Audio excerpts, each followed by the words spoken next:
Good. Yeah, so we have launched a new service which you get a complimentary access to. And this is, I'm sure you've heard about the fourth industrial revolution. Yeah, so the fourth industrial revolution is what is driving the discipline that we are learning now. We are seeing a lot of opportunities coming up because of us being able to generate a lot of data from our access to the digital devices. We've seen the evolution coming from the third industrial revolution, which was driven by big data, computing, Facebook, social media, and an entire ERP systems that we use in our workplace. So basically what we've done is we've worked on a platform that enables professionals such as yourself learn and come up with and self-paced learning. Yeah, so there's self-paced learning, which means even beyond this class, there are other free resources that you can continue accessing that can help you to enrich your learning experience. And that actually ensures that you're able to anchor yourself firmly in the career that you're pursuing now, which is the data decision driven. Yeah, so I wanted just to highlight a report. There's a report which was done by the Ministry of ICT. I don't know if any of you have seen it, but I'll share it on the WhatsApp. Now the excerpts from that report, which is the Kenya Digital Economic Footprints 2020. Yeah, the recommendations being done is a curriculum review and development of ICT related training programs. So you will notice that I think about 2 weeks ago, there was a lot of hype around a lot of university courses not having students. And this is because most students are not applying for those courses which are considered not to be lucrative. This is a concern for the government because we are not having training centers for data science. Yeah, so we've developed this program specifically to enable professionals learn even when the knowledge is not available in traditional academic institutions. Then there's this retooling of advanced digital skill trainers. So we are finding that retooling, which means gaining a new skill to add to the skills that you already have. Yeah. So we're finding that the trainers that are out there still are not equipped in the training of data science. So that's what the sole purpose of this course. So what we've been doing with our pioneer cohorts, is to enable them become trainers. Now this platform that we are launching has a toolkit that we call the training of trainers. So we empower you to go and train others. Now this platform you'll be finding materials that you can be using to develop training programs and to be able to share that knowledge with others who are not still on board. The other one is internship and apprenticeship programs. Yeah, so the government has recognized the need to have this. So there'll be placement services provided for these skills. Mentorship opportunities in the area of advanced skill training. So we have a mentorship platform also that this platform has. And then leveraging existing online resources such as MOOCs. Yeah. So we have an e-learning platform. We call it eLab that we are just finishing up. Yeah. And we hope to give you access to it, all the material and even additional further resources you'll be able to find embedded. And then online work opportunities. Yeah. So this will be available for you. So let me just go straight to the platform itself. Those are excerpts of that report. So this platform for you, it's you get a complimentary membership for a full year. But this is if you can reach out to any person out there, they can be able to join. These are the packages. Yeah, so 700 per month, annually 6,000. Then we have executive packages, platinum package, and then also academic institutions can join in. So we can have a 4IR club at the University of Nairobi or 4IR club at the University of even out of the country, University of Dar es Salaam. Then also governments can join in and create corporate packages. Yeah. We have corporates, so you can have your colleagues in the office through the HR department sign in, and then we'll give you a package ranging from these rates which are given here. We have a category for startups. So you have a startup, we have some resources for you. Micro SMEs, I've got a package for them. For example, we are talking to the Kenya Association of Manufacturers, Kenya National Chamber of Commerce, and KEPSA to have this platform accessible to the businesses. We also have NGOs which can benefit from this. Yeah. So I'll go to the packages. This is just a write-up of what I've explained. What are the objectives? The objective is to enable you drive towards the fourth industrial revolution.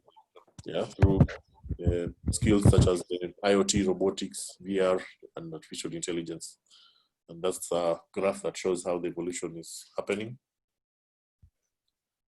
And there's also about this post-COVID business recovery. These are reports, an excerpt from the McKinsey report, talking about how the recovery will be of most businesses in future skills. We are moving more to physical distancing, so which means we'll be doing a lot more things online. Yeah, so there'll be need for rapid reskilling of the workforce. So people will be required to learn new skills. Yeah, so there's going to be more priority for continuous learning. So you are ahead of the curve by having taken advantage of this season to come and acquire a new skill that is going to help you navigate the challenges that are ahead. Yeah, so this platform is specifically for that. And this is how the packages look. So we have about 27 tools, the 27 tools that you'll find in this platform. So I'll not read all of them, but I'll just pick a few, because from monthly topical webinars, you have free online courses, we have job openings and job placements, opportunities. Yeah, we have partners across in South Africa and also in Europe who continuously reach out to us to refer data scientists. And even locally, we have a placement bureau. Yeah, so just last month, we placed one of our former students into an organization. So there's a testimonial of that also available. There's business consulting opportunities. So if you want to move into consulting, you'll find access to these gigs that we continuously bring on board consultants to help us with. Then also we have free documentaries. So this helps you to continue challenging yourself in the outside world and really an application level. What we've done is we've aggregated content of specific movies that we think are going to be relevant in your learning experience, at least especially in the application side. And it's available in the platform. Yeah, we also have master classes. I remember at the beginning of this course, I told you about the professional vertical and industry verticals. If you're coming from manufacturing background, if you're coming from a HR background or marketing background or supply chain background, you'll find courses specifically curated for you. Yeah, you've been engaging with this exam quiz, so that's given. Yeah, so I'm gonna share this with you, and maybe just to show you how some of this happen. At the end here, we have you have a copy to a book. There's a book I've authored, and it's a virtual book, so you have access to that book. It's what we call a life book. So I continue adding content to it every now often. So we will not have a hard copy of this book, but we have a virtual book. Then digital detox toolkits. Of course, these are on a personal level, so you need to know how to detox yourself from this effect of spending so much time online. So there's a system we've developed to help you do that. Then personal data rights. Yeah, you also get to know what are your rights around data. How do you secure yourself from these platforms continuing to bombard you with the emails or adverts that you've not unsolicited, and even aligning yourself to the Data Protection Act, both regionally, the GDPR, and locally, the Kenya Data Protection Act and the Cyber Crimes and Terrorism Act. So we've developed all this and it's available. Then 24 is interesting. We have a mobile application that we've developed that helps you in data collection. So if you're in retail, or if you are in data collection, if you are running a survey, you can deploy this app to your staff, and they can collect data in real time from different locations, and it updates on the system real time. Yeah, so I think I'll be taking the few remaining weeks to showcase to you some of these tools. Yeah, each week I'll be showing you something. So for today, I'll just show you the main page, and I'll just stop sharing this. I'm gonna share it in via email. So let me share it by email. And this for Google Chrome.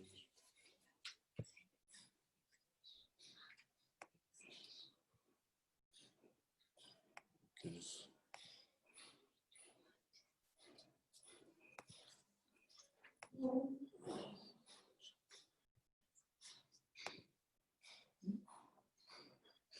Eric, I can see you've joined. Yes, I have.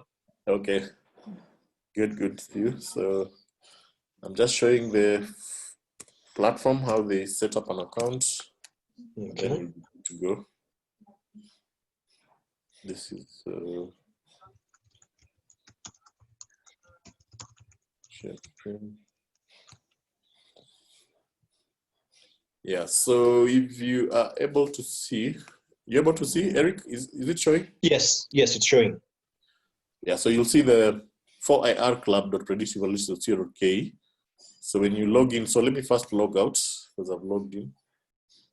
So you'll see account login. So if you are new, you sign up. Yeah, so when you sign up, it will just ask for your details. Then you come and confirm password.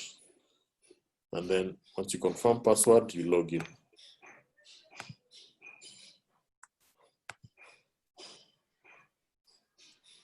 So once you log in, so you'll see these are the tabs with the resources. So we'll continue unlocking them. Yeah, but for now you'll find the documentaries already there. So these are the documentaries. You can watch some past testimonials from our previous students. There's this movie. I don't know whether some of you have watched it. It's called Paycheck.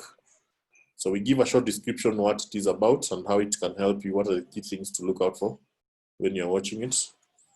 There's another one here called The Big Shots. So this is actually a full link to the movie. You can actually watch it from there. It's 2 hours, 50 minutes. Is it playing? Yes. Okay. Yes. So, and as the smoke clears, right now we have a tie.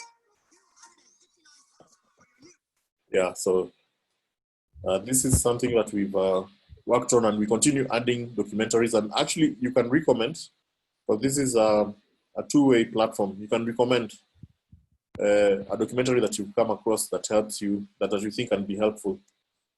Yeah, so this is Imitation Game. This one I recommend you watch it as we start this session today for machine learning, because this is now the founder of artificial intelligence. It's called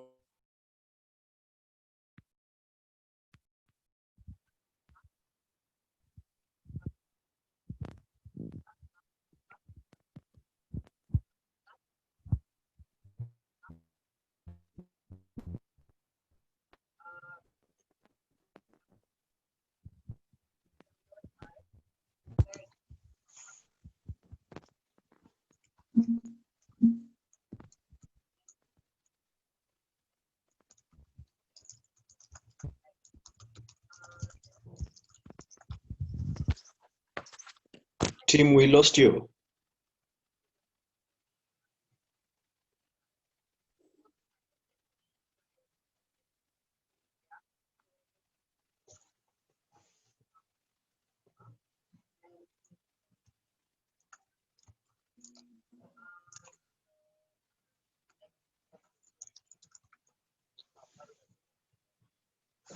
Tim says his laptop just went off. So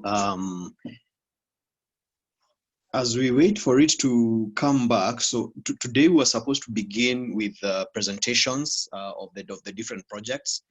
We could probably line that up as we wait for him to come back and continue the presentation. He was just about done with it. Who of you would like to go first?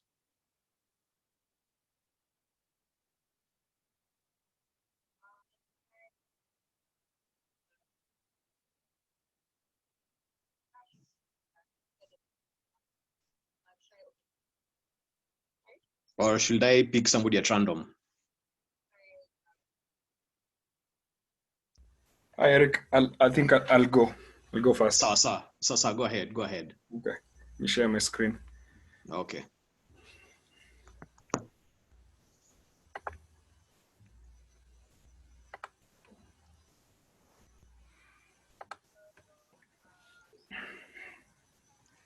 Let me know if you're able to see my screen.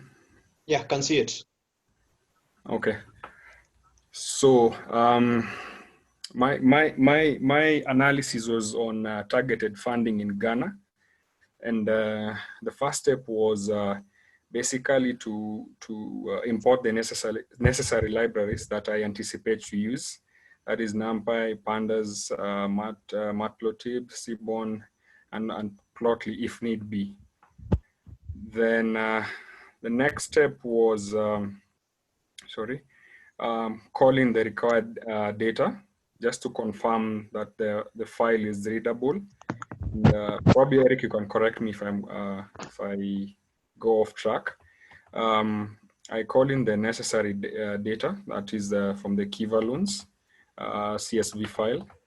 Then this is the output, and then there are 4 files in that folder: loan themes by region, loan themes by IDs, and then MPI region. So it basically shows the different data sets that you would want to analyze. So it depends, it's up to you. So for me personally, I chose loans by region, which I'll present it in the next few. So the specific target of regions which I picked was in Ghana. Okay, so what I did was to call in the subset of data for Ghana. This was a test just to sense check the data. Then now I called in the specific region by the file name. That is the loan themes by region, which is a Excel file. And then again, here I categorized it depending on what I needed to view. So I was specifically interested in the towns. So that's why I picked the geocode, latitude, longitudes, the region, MPI, and loan theme type, and the sector and amount.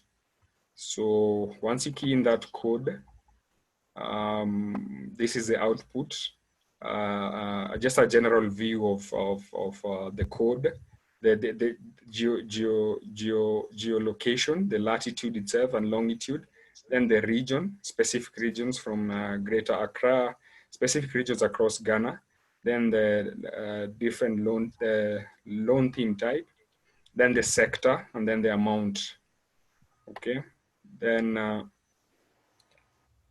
the next step was to visualize, to show which sectors take up most of the loans and the regions. Okay. The codes here I borrowed heavily from a different work streams on Kaggle, and also from the exercises that we did with Eric. So most of this I borrowed heavily. It's not something that I came up with. It's something which I borrowed heavily, just tweaked to my liking. So here again, like I mentioned earlier, my key area of focus was the latitude, the geocode, latitude, MPI region, sector, and then amount. We saw the values by amount, and then by ascending. Okay. So when you come to plot, in bar graphs. So what I did was just to present the loan amount by sector and then by amount, and then here I captured in the specific regions with different color codes. So what you see here is loan amount by sector and amount. And if you see the x-axis, it shows you which category is taking up much of the loans, and the color coding shows you the town or the area. For example, SME financial institutions, Greater Accra has a high affinity of SME financial inclusion loans. There's also DSE direct loans. This is by Brong and Ahafo in Ghana. So it gives you maybe an understanding of the different economic activity in that particular region. Okay, then if you go to this color, I don't know if it's brown or purple, that is Upper East Ghana. They have great affinity for general financial loans. Yeah. Okay. I don't know if there's any question up to there.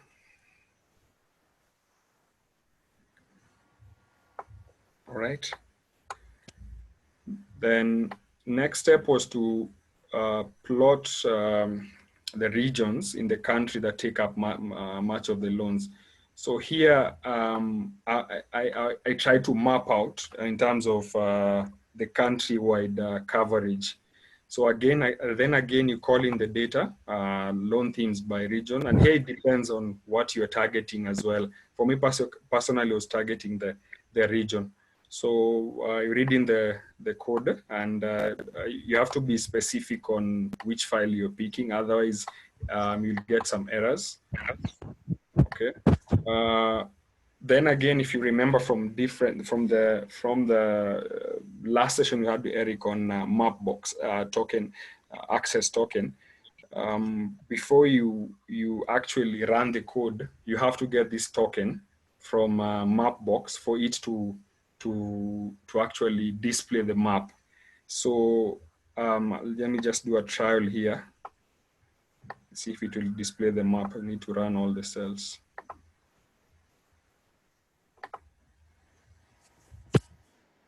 Just give me a sec.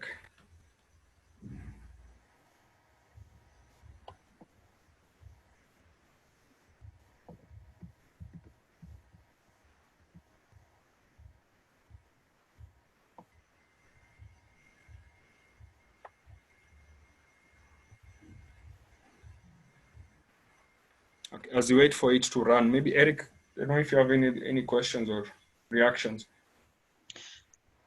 I think it's going great, but what I'm looking for is more beyond just the actual code itself, your analysis of the data. So what are the questions you had and how did you answer them? And then what conclusions did you come to? So you're presenting, the assumption is that you're presenting to data scientists who already know what the code does and everything. And so we just want a high level overview of what it is, what information you're trying to get from your data. Does that help? Yes. Yes. Yeah, so you don't have to go into the nitty-gritty of exactly what the code is, because we are assuming that your audience already knows what it is. Considering that you are doing the presentation from a notebook, if it was to management, then you wouldn't even be using a notebook. You'd have extracted the pertinent bits from this and put it in a PowerPoint. But this you're presenting to your peers who already know what the code is. So just give them an overview of what, a high level of what you're trying to do and the conclusions that you came to. Okay, noted. I'm getting an error here. I don't know why. Kiva is not defined. Do you need to run the cell that has Kiva first?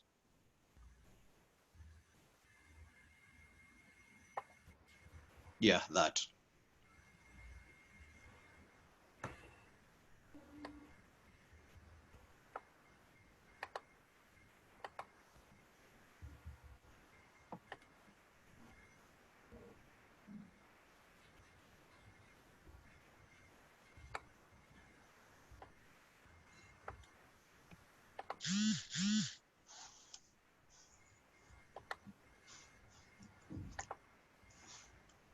So as the notebook runs, my summary was that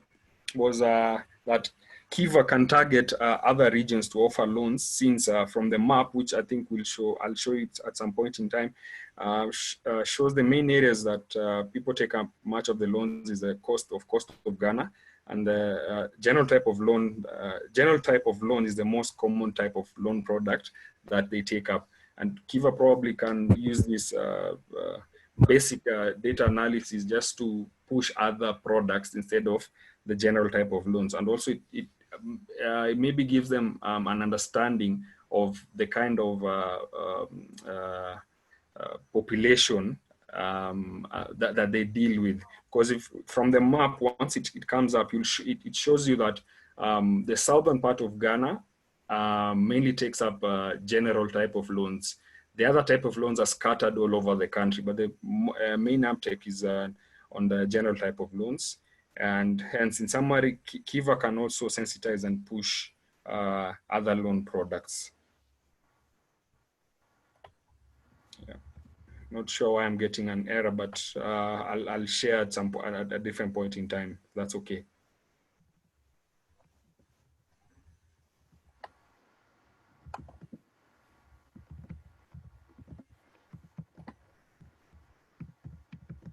Hello, Eric? Yes.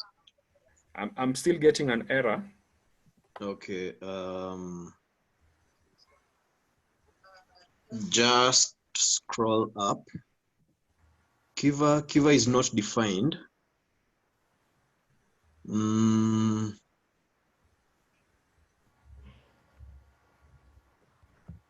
Scroll up. Oh, yes, you have not, you see your data frame is Kiva loans, not Kiva. Cell 11, your data frame is Kiva loans, not Kiva. Okay. So that's why. Kiva MP region, Ghana Kiva, yes, Kiva, you've called it Kiva loans, not Kiva.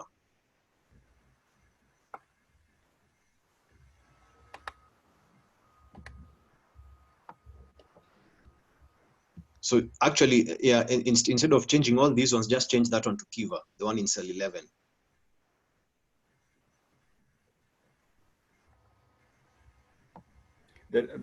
Here. No, the data frame itself, the Kiva loans DF, change that to Kiva.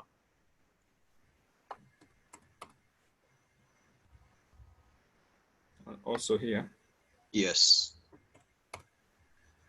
Yes. Then now rerun that and then rerun the other cell.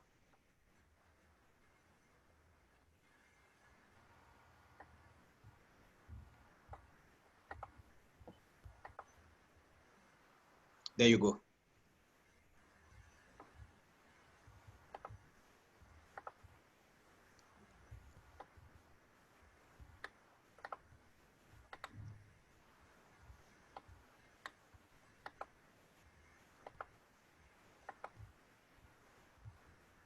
Okay. So the bar graph is back. Let me try and map, run the map.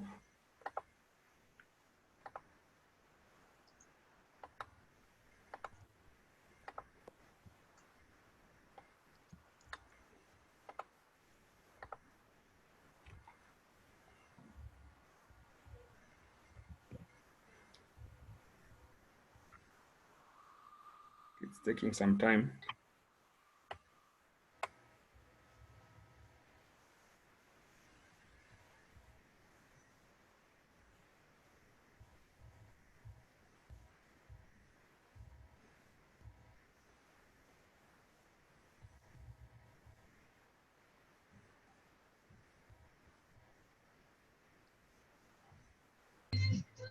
Maybe Eric, you can continue as we wait for this. Okay, it's up.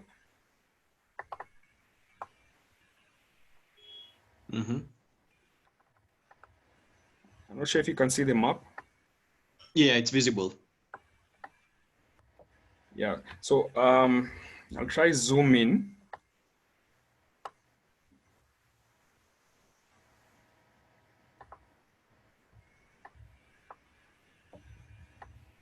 So in summary, you see the color coding here, the red one speaks to general type of loans. And if you see the theme is across the southern part of Ghana.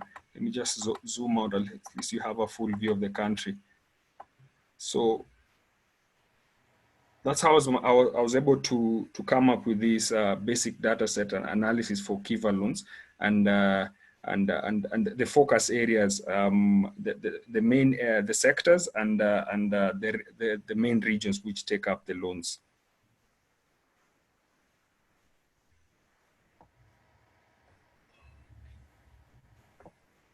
Yeah, and that's all from me, Eric. Okay. Yeah.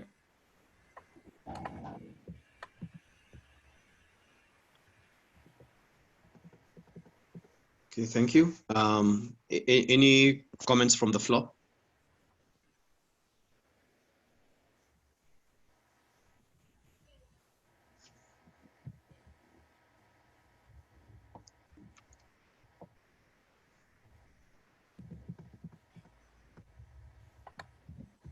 Any questions?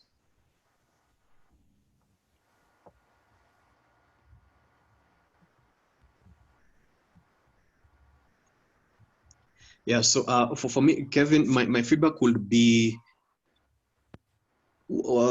after working on your presentation, just beforehand, run all the cells so that everything renders properly, the maps are visible, so that once you're running, you're not executing the code as you're presenting, you're just showing the output.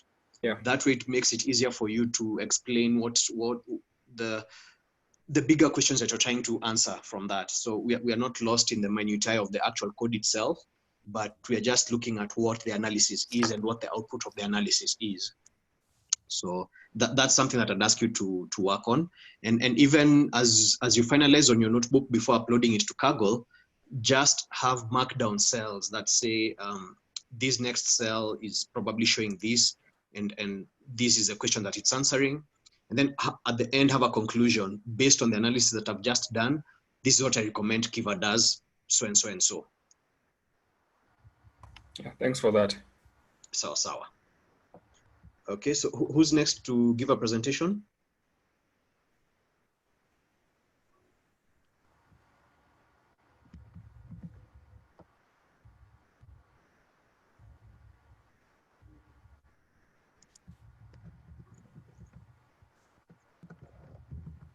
Excuse me, Eric.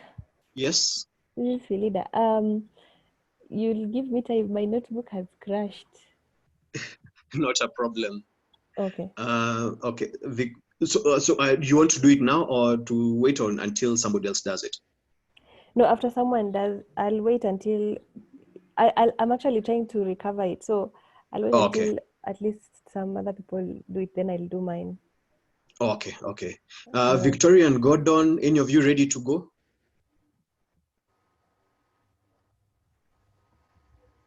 I just joined. Probably Gordon can go on. Okay, Gordon. Sorry, I was on mute. Hi, Eric, everyone. Okay, I'll go next then. Sasa, share your screen and go ahead. Okay.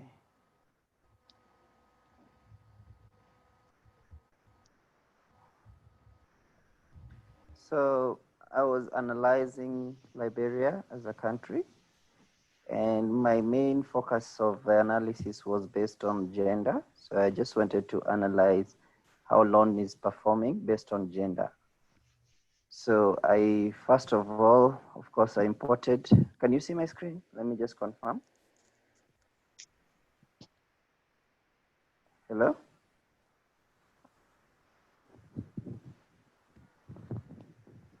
Hello? Yes, we see your screen. Okay, great. So I started by importing all the necessary libraries that I will use for visualization and doing the analysis here. And then I only worked with the loans file because the loans file includes the borrower agendas column, which I used heavily for this analysis. Okay, so this is the information you can see from the loans file, and once I picked it up, I had to clean it by removing all the these null values on column 286. So as you can see, borrow agendas also has some significant values here, 4,200, but that's even less than 10% of the total records, about 666,000 records available. So I just decided to replace that with now, which was a string. So when I placed the 0 with these quotes, just to make sure it's a string so that I don't interfere with the data type in this case. Then once this was cleaned, I just tested again, borrow agendas to see if the actual value is unique. And I found that the female and male values within the variable was not unique. So as I borrowed the function from the previous classes just to fix the female and male. And then again, after once doing the second test, I managed to fix that. So then I had to subset my data from the entire Kiva file to my country Liberia using this line 291, just to be able to get to focus on Liberia as a country. And then I took a subset of that. I just looked at the fields that I need from that Liberia as a country, and I called it Liberia loans. And then I did a sort. I just sorted it in descending order, just to make sure the data is clean. And this is what I came up with from this table. I also wanted to analyze based on groupings. I wanted to analyze by region, by activity, and by sector. So I did 3 groupings here. So I wanted to see how is the loan performing in terms of gender, by region, by activity, and by sector. So my first analysis was I wanted to just check how is the loans distributed by gender, and you find that a majority of the loans were extended to the female population. So we just had slightly above 9% of the total loans being awarded to the male population within the country entirely. And then another visualization, another analysis that I did was just to find out among the sectors available that loans were being given, how is it distributed again in terms of gender.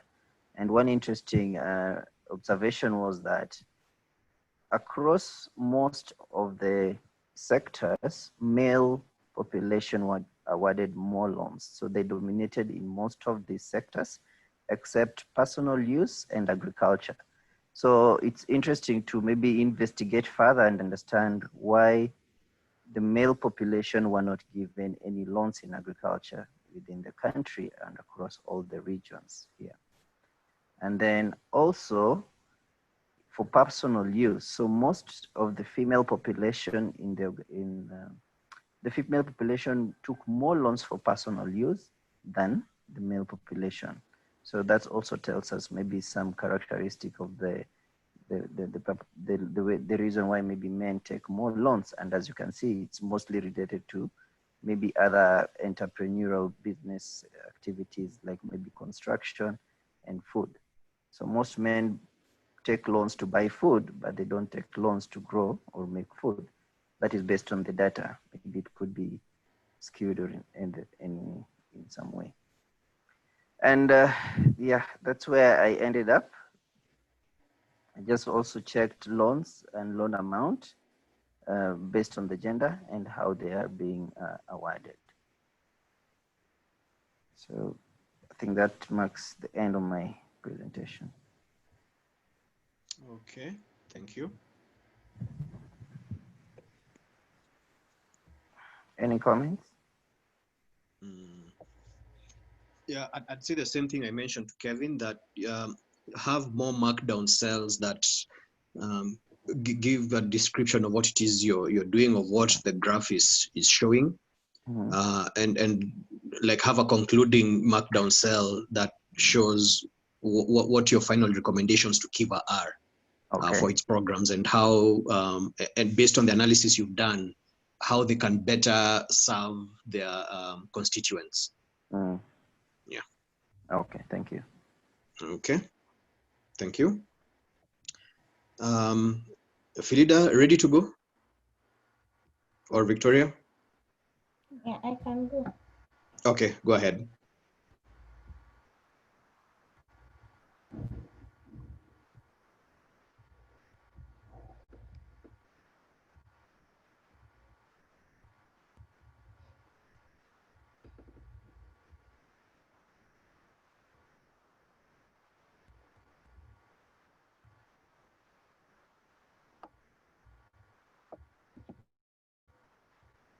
You can see my screen? Yes. Okay, I was doing for Benin.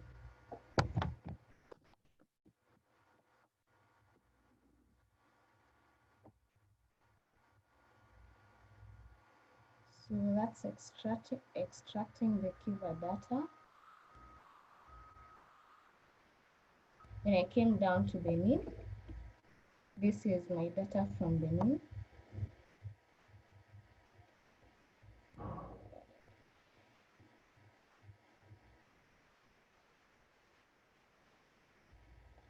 So I needed to check for any missing values per column. And I concluded that there are some missing values in the region, in the funded time, and in the tags. But I had to find out whether all the columns have all the values missing per column. And my conclusion was none of the column had all the values missing. So that means those columns with missing values have some but not all.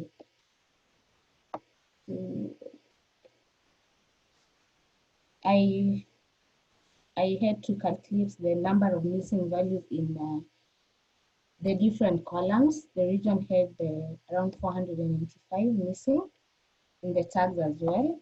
So that means I wouldn't use regions for my analysis, because that would mean I would get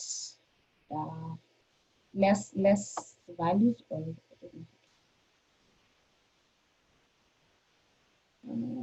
starting the index.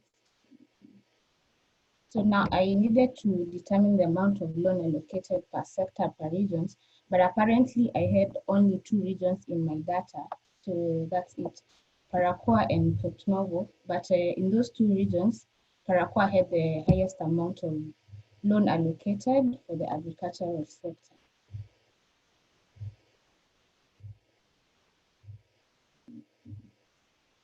So now that I couldn't use the regions, I decided to use the sectors. First, I wanted to know the number of sectors allocated loans in that country. And I borrowed this line of code somewhere in the internet. And I have around 7 sectors that are given loans in Benin.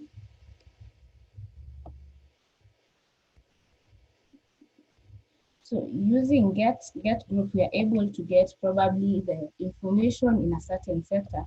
Like for example, if I get the food sector, I'm able to get the total or a breakdown of the data of that particular sector, and this was my outcome.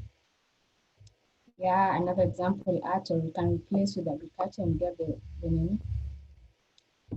So getting the mean of the funded loan, or the funded amount or the loan amount per sector, I used the mean, and this was the mean for the agricultural, all in, yes, up to the services for the 7 sectors. Now I needed to know the top 10 sectors that received loans. So I grouped my data per sector and sorted it by the loan amount. And from here, we can see that the retail sector had the highest loan amount allocated to it.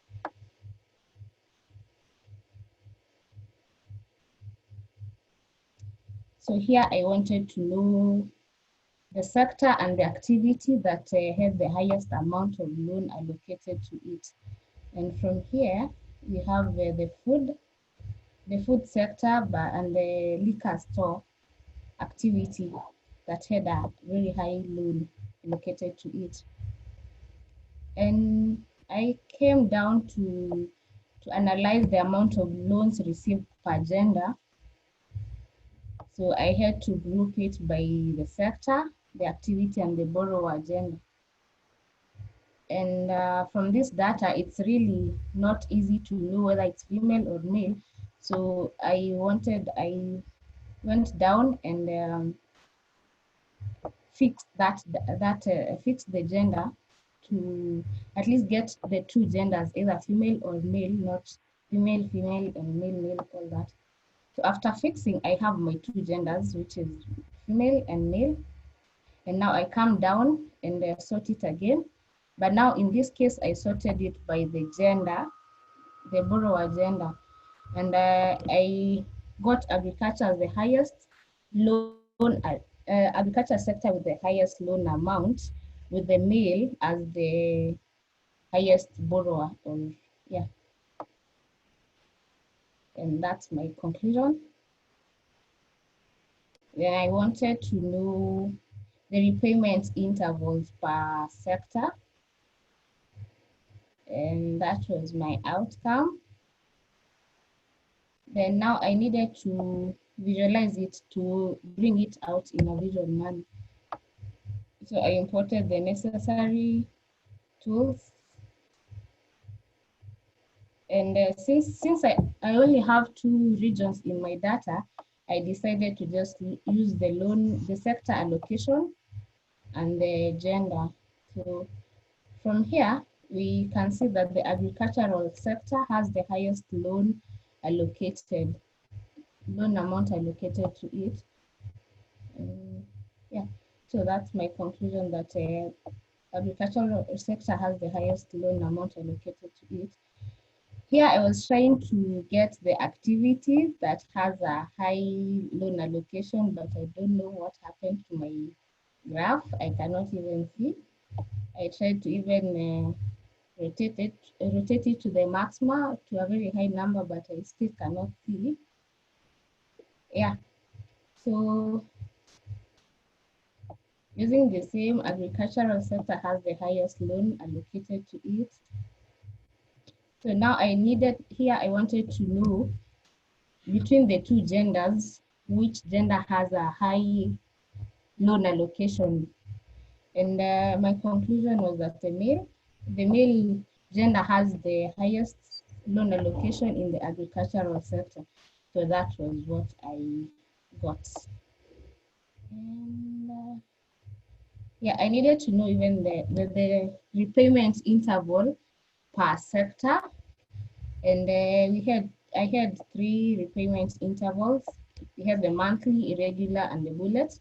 So my conclusion here was that in the agricultural sector, has the irregular repayment interval was the highest in the agricultural sector. And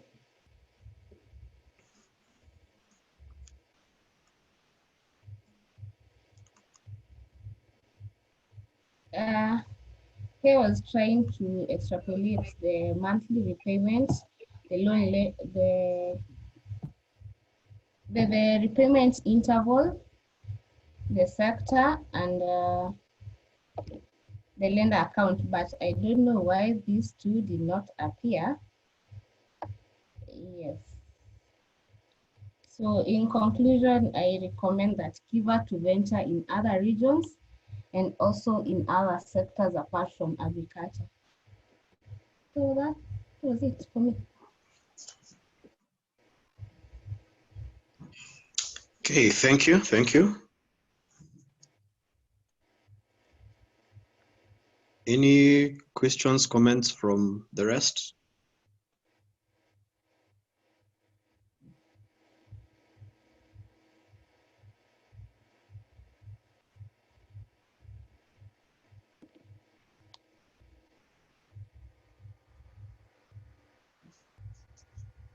Okay, don't have anything to add myself, so that's fine.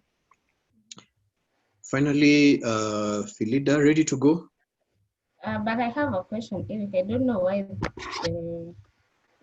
the scatter plot here could not appear.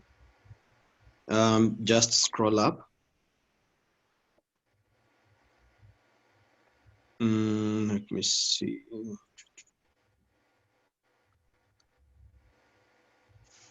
Cell 57, just scroll to the right.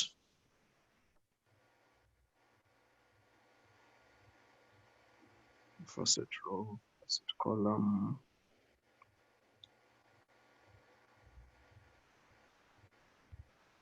I think Plotly's got stuck midway rendering that.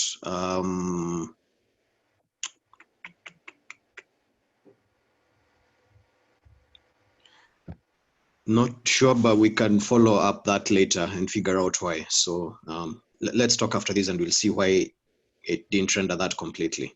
Because I don't see any reason why it should not have. Okay. Okay, thank you.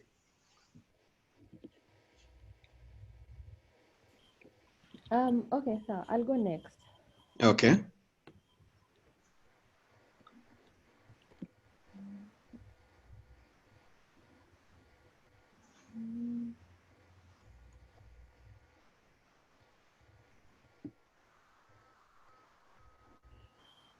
Can everyone see my screen?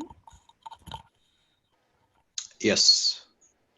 Okay, fine. So I was doing an analysis on Uganda as a country. So my area of focus was on how the loans were distributed across the genders and what were the main activities and the sectors and also the regions. So if you take the loan overall, you find out that 59.9% was given to the male and 40.1% was given to the female.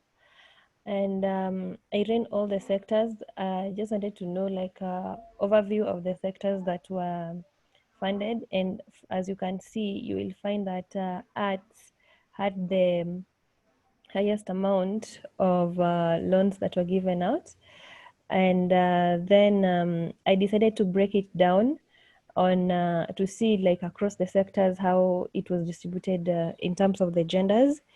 And if you can come to the highest amount here on arts, you'll find that the males got were significantly took a significantly higher amount compared to the ladies.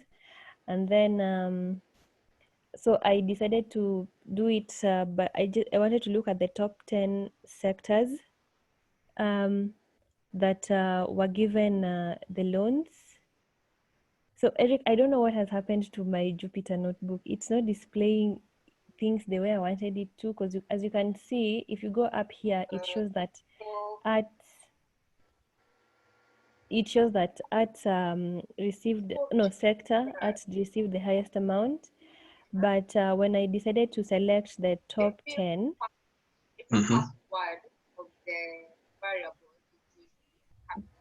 pardon, who is okay? No, go ahead. Oh, okay. So if you group it by the sector, even once I took the first 10 sectors, and from what it displays, it shows that it shows agriculture, food, all those sectors, and I cannot see arts. So let's go to your arts and see what it's displaying. Here. Let me go to the sector here. Here, you'll see that arts is the highest, and then followed by wholesale, and then agriculture. Yeah, your data is Uganda, but it's not the...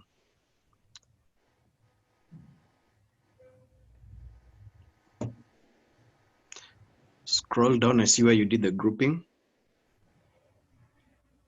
Here.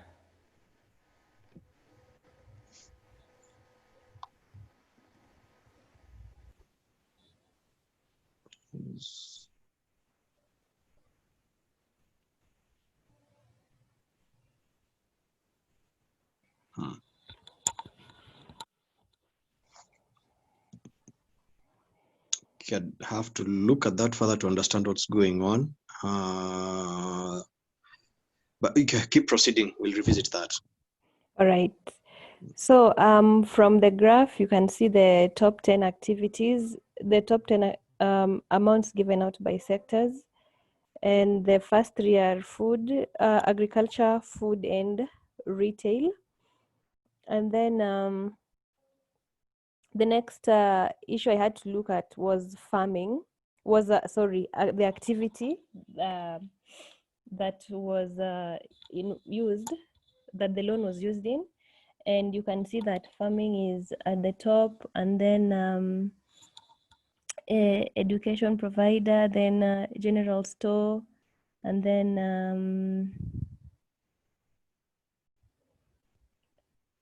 personal housing expenses.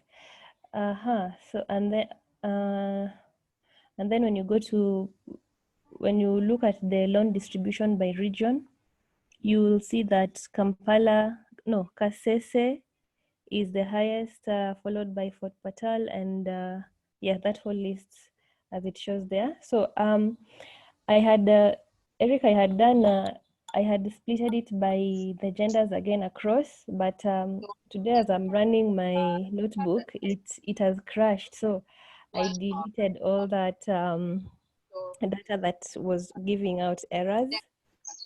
So I don't know. I think I'll have to share it again some other time. Okay. Yeah. Okay. So based on what you've done, what do you want to tell Kiva? So I would like to recommend to Kiva to continue supporting agriculture and arts, since that seems to be the interest of most of the Ugandans, and also to increase its funding on. I swear, Eric, the data I had was all self-explanatory. I don't know what's going on. Yeah, just do what you can with what you have, and then you can go ahead and clean up the data and share it once it's done. But based on what we've seen just now. Mm-hmm. Okay, let me just go back up here. So from the sectors that were heavily funded, you can see that it is the arts and the wholesale that got the highest amount. And then if you come down here, you'll see that under arts, it was more males than the females that were given the loans. And if you look at the wholesale amount, the wholesale, you'll see that it is more females than the males that were given amounts. So maybe what I'd recommend to Kiva is to look keenly into the arts, because maybe people are borrowing money, but they're just using arts as a cover up. They can be using it for other purposes, compared to the wholesale, which if you look, it makes more sense because the people involved are almost 50-50. And also if you look at the general distribution of loans, it is 40.1 female and 59.9 male. So the disparity should not be that great, even if it is the males that are going to be highest. But the one in arts, it raises eyebrows. So Kiva should look keenly into that.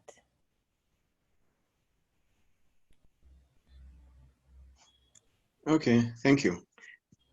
Thank you. Any questions or comments from the rest of the people?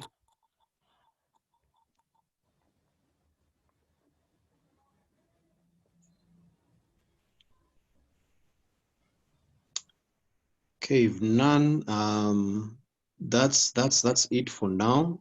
Trevor had his ready, but he had a prayer commitment that came up suddenly, so he won't make it today. And I know Uta, Joy, and Shem are not going to be able to present today, so those ones we could probably do next week before the class begins. If Trevor joins us back before the session is over, maybe we can have him give his presentation at the end of the session after James takes you through the machine learning portion of the class.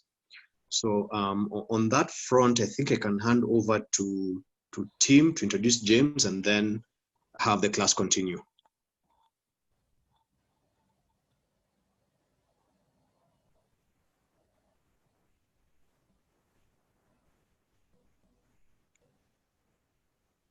Tim, were you able to rejoin us?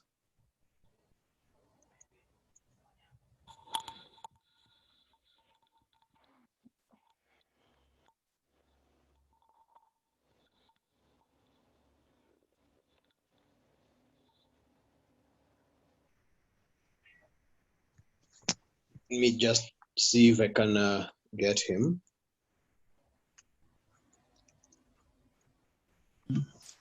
Hi everyone. I think maybe as we wait for Tim. Okay. Yeah, as we wait, yeah, Tim, well. yeah, you can just go ahead and just say who you are, say what you do, and then we just proceed. Okay. So yeah, I'm sharing my screen. Everyone can see my screen. Yes, yes. Yeah, so maybe this is what we'll be covering today, but before we diving into it, I'll just maybe introduce myself. My name is, I'm James Kimani. So yeah, I'm a mechatronic engineer. I currently work with Nairobi Bottlers. We do Coca-Cola. So that's basically all the Coca-Cola products in the country. And I work there as an automation specialist. My area of expertise is in robotics, but also I've gotten into data science, which has been a really big upgrade to, because it's more like an inevitable future. And as you'll see from this course, you'll see that there's a lot that there's so many ways we're able to apply that. And I'm also able to apply that other than now using the mechatronics, which will entail maybe more of machines, a lot of robotics and software. So when you add the data science aspects, you get a very different perspective of that. You get a different perspective of that. So it's so I'll share a lot within the next 4 or 5 weeks. You'll get to learn a lot on machine learning. It's a very interesting area of study. So yeah, I hope just my plea will be maybe to everyone to just be curious. I'll share a lot of content. So if you thought the weeks that you had were intense, this one will be, the next 4 will be more intense. But if you're curious and and eager to learn, and also you read a lot on the various articles we are going to share, you're going to learn quite fast and get to be able to do a lot. So just do that. So yeah. So maybe just the other interesting thing is I'd like to know the various backgrounds guys are from. So maybe you can just do a short intro of your backgrounds. Yeah, can just do a short intro on your background. Anyone can start. Your name, your background, and maybe just an interesting thing about you. Yeah. Your background, your company you work from, you work in, then yeah. So anyone can start, or I can pick as well. Okay, I'll start. Morning, Kim. Morning. Oh, Kim, yes. My name is Gordon Uchien. My background is in computer science, but currently working at a telco, that is Liquid Telecom, as a solutions manager. So, but my area of interest is into BFSI, so trying to come up with the different solutions around banking and finance and insurance. Okay. And I love cooking. Awesome. Yeah. That's Kevin. Thanks. I'll go next. Morning, Kim. Morning, sir. Yes. My name is Philida Amondi. I have a background in mathematics and accounting. I currently work in hospitality as an accountant, and I'd like to move from accounting to data science full time, and that's by applying my knowledge in both mathematics and in business to actually solve business issues. So, and one thing about me that is unique is that I love foreign languages, and I can currently speak like 3 different languages. So yeah, that's it. With the French being my favorite. Awesome, awesome. That's nice. And I think the programming will be another language, maybe, but now maybe from a computer perspective. Yeah. Okay. I think Nicholas. Yes, hi, morning. Morning to. Yeah, I'm Nicholas.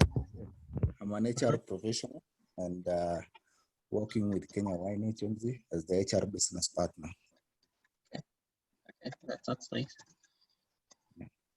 Welcome. Catherine. Hello, my name is Catherine. I'm actually in the next cohort. We had been asked if we could, we had been given an opportunity to join the first 1 hour to see the presentations. It's very interesting for me. I have a finance background. I work with EABL. So I'm interested in data science, data analytics, and business intelligence. And from what I've seen in the first hour of presentation, it's definitely spiked my interest, and I cannot wait to start. Yep, can hang around for this one as well. It will trigger your curiosity. So welcome. All right, thank you. Okay, next person, please. Gordon. Maybe round 2. Gordon has introduced himself. Oh. Okay. Okay. Hi, Kim. Hi, Judith. My name is Judith Onyango. I'm actually also to join the next cohort. Okay. I have a background in data analysis and BI. I have worked in Airtel for 5 years as the business intelligence analyst in both Airtel Money and marketing. After that, we got, there was restructuring which was done. I was out for a while. Just this year, I joined a startup, and because of the COVID, we are again out. So when I got this opportunity from a friend, I was looking forward, and what I've seen from the introduction up to now, it's something that I'm really looking forward to learn and also major in more of the data science and analysis parts. Okay, that's awesome, awesome. Yeah, actually just this morning I learned, I saw just a post on Instagram. They were talking of if you want to maybe join a career that's very promising is learn how to code. And the next few years, I think like coding will be like an essential. The same way a few years back, Word was, knowing Microsoft Office was like an essential skill everyone must have. So programming will probably be the same, and it has so many applications, and so this is a very good direction taken. So, yeah, it's awesome. Victor.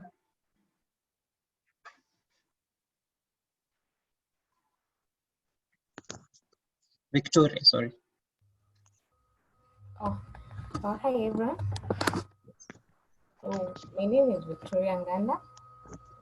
I have a background. I'm a telecommunication engineer by profession. I'm still working in telecoms, but I have an interest in data science and analytics. So yeah, I want to know more about machine learning. Okay, I always see machine learning as a jargon, but I hope it will be broken down to a simple, understandable mode.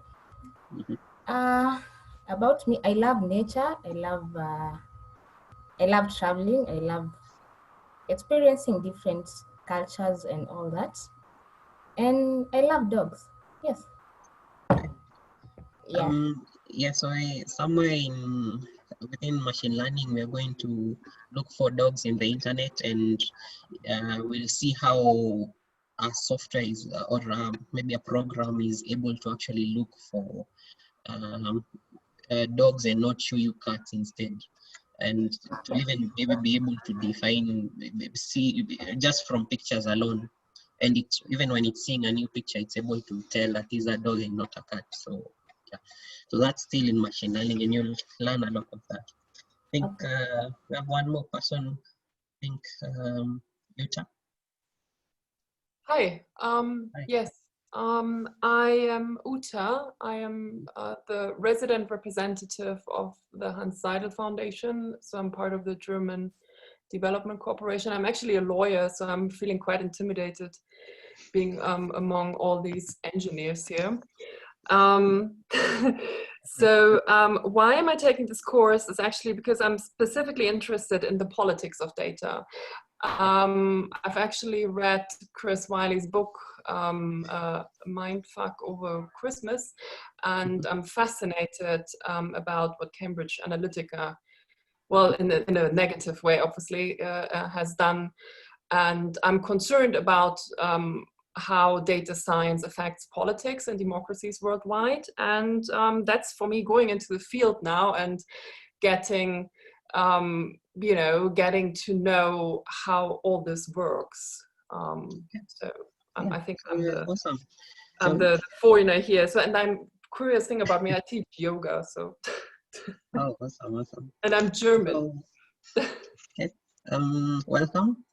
So, and don't feel intimidated by the different professions people are in. So one of the things I do before we start these classes, I think Eric probably did that as well, is like if you check everyone here, everyone is from a different background. We have guys from accounting, telecoms, we have like we have even lawyers. There's a time we even had a doctor. So the interesting thing with data science is it's one of the most multidisciplinary fields that you'll see in the world right now. So there's pretty much like over time, I'm going to show you the different applications of data science, and they cut across. And the interesting thing is they even cut into art, where we thought it's a field. I think from the past we were told computers cannot do music or they cannot do art. They cannot do art, or they cannot get into a field where it's more artistic.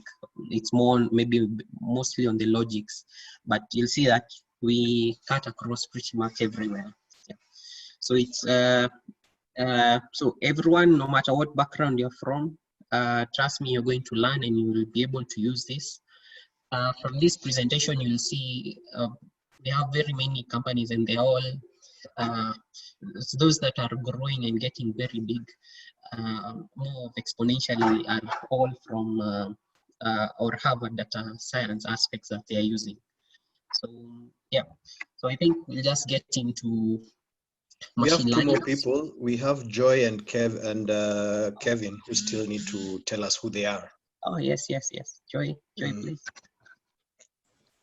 Hi. Hi, Joy. My name is Joy.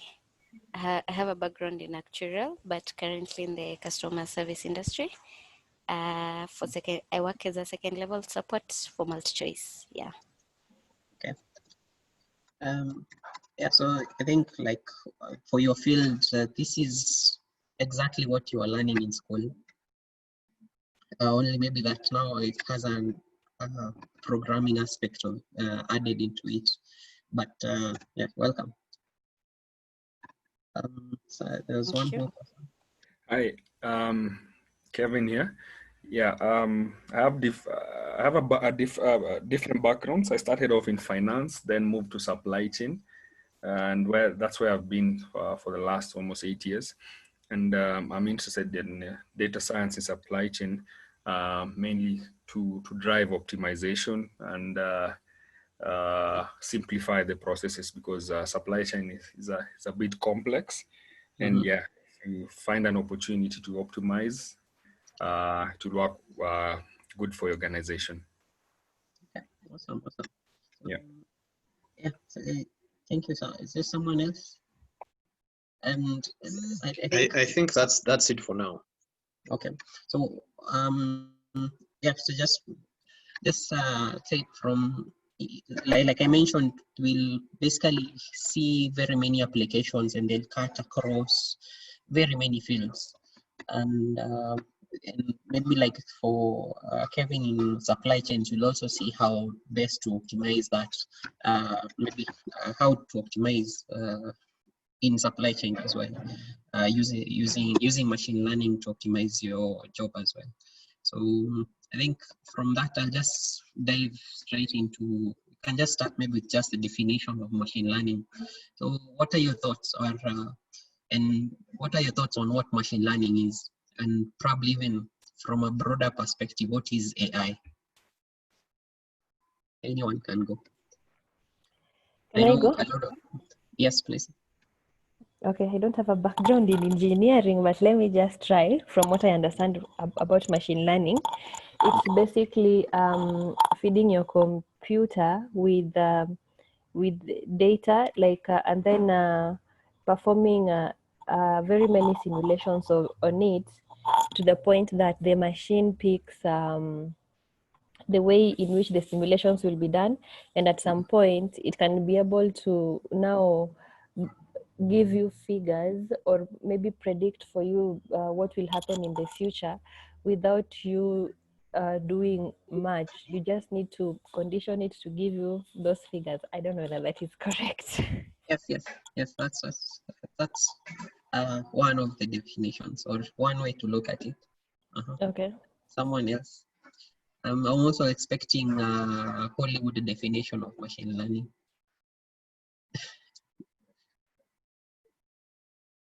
Someone? Anyone? I probably can go. Yes. I think it's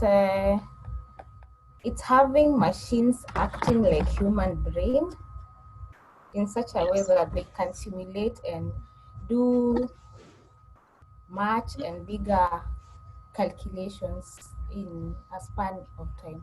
Okay.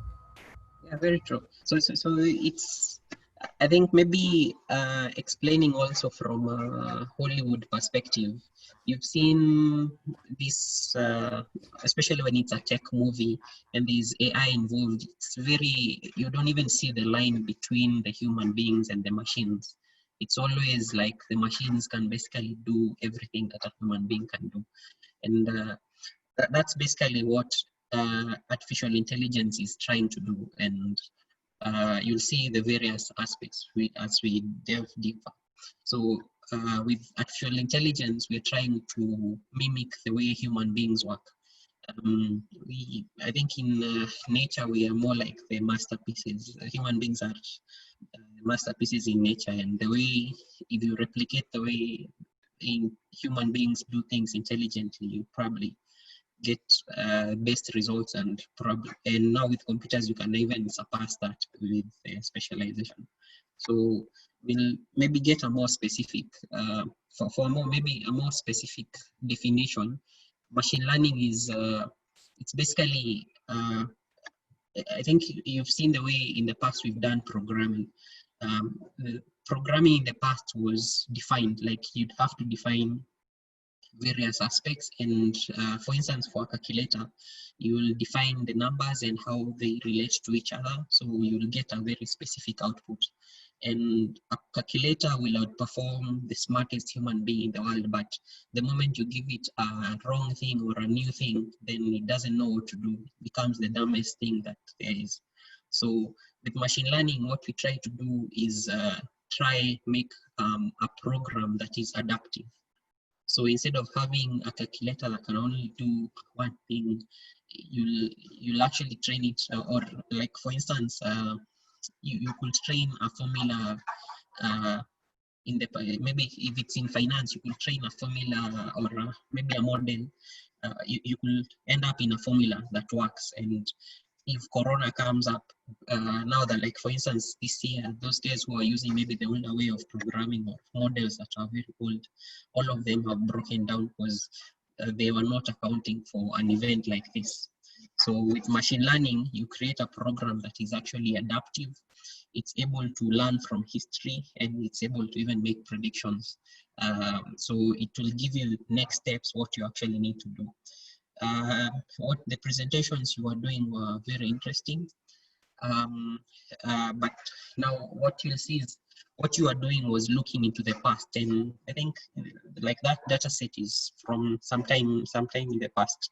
So the actual reality, if someone was to use the same data and go start a business, like for instance in Uganda or Ghana, based on the interpretations you made, they'd probably be very wrong, because situations have changed, and everything basically has changed, and you have to be able to adapt to the situation and be able to adapt to make decisions. Your decisions should be should also adapt to the different scenarios that are coming up. So with machine learning, that's basically what we are going to see.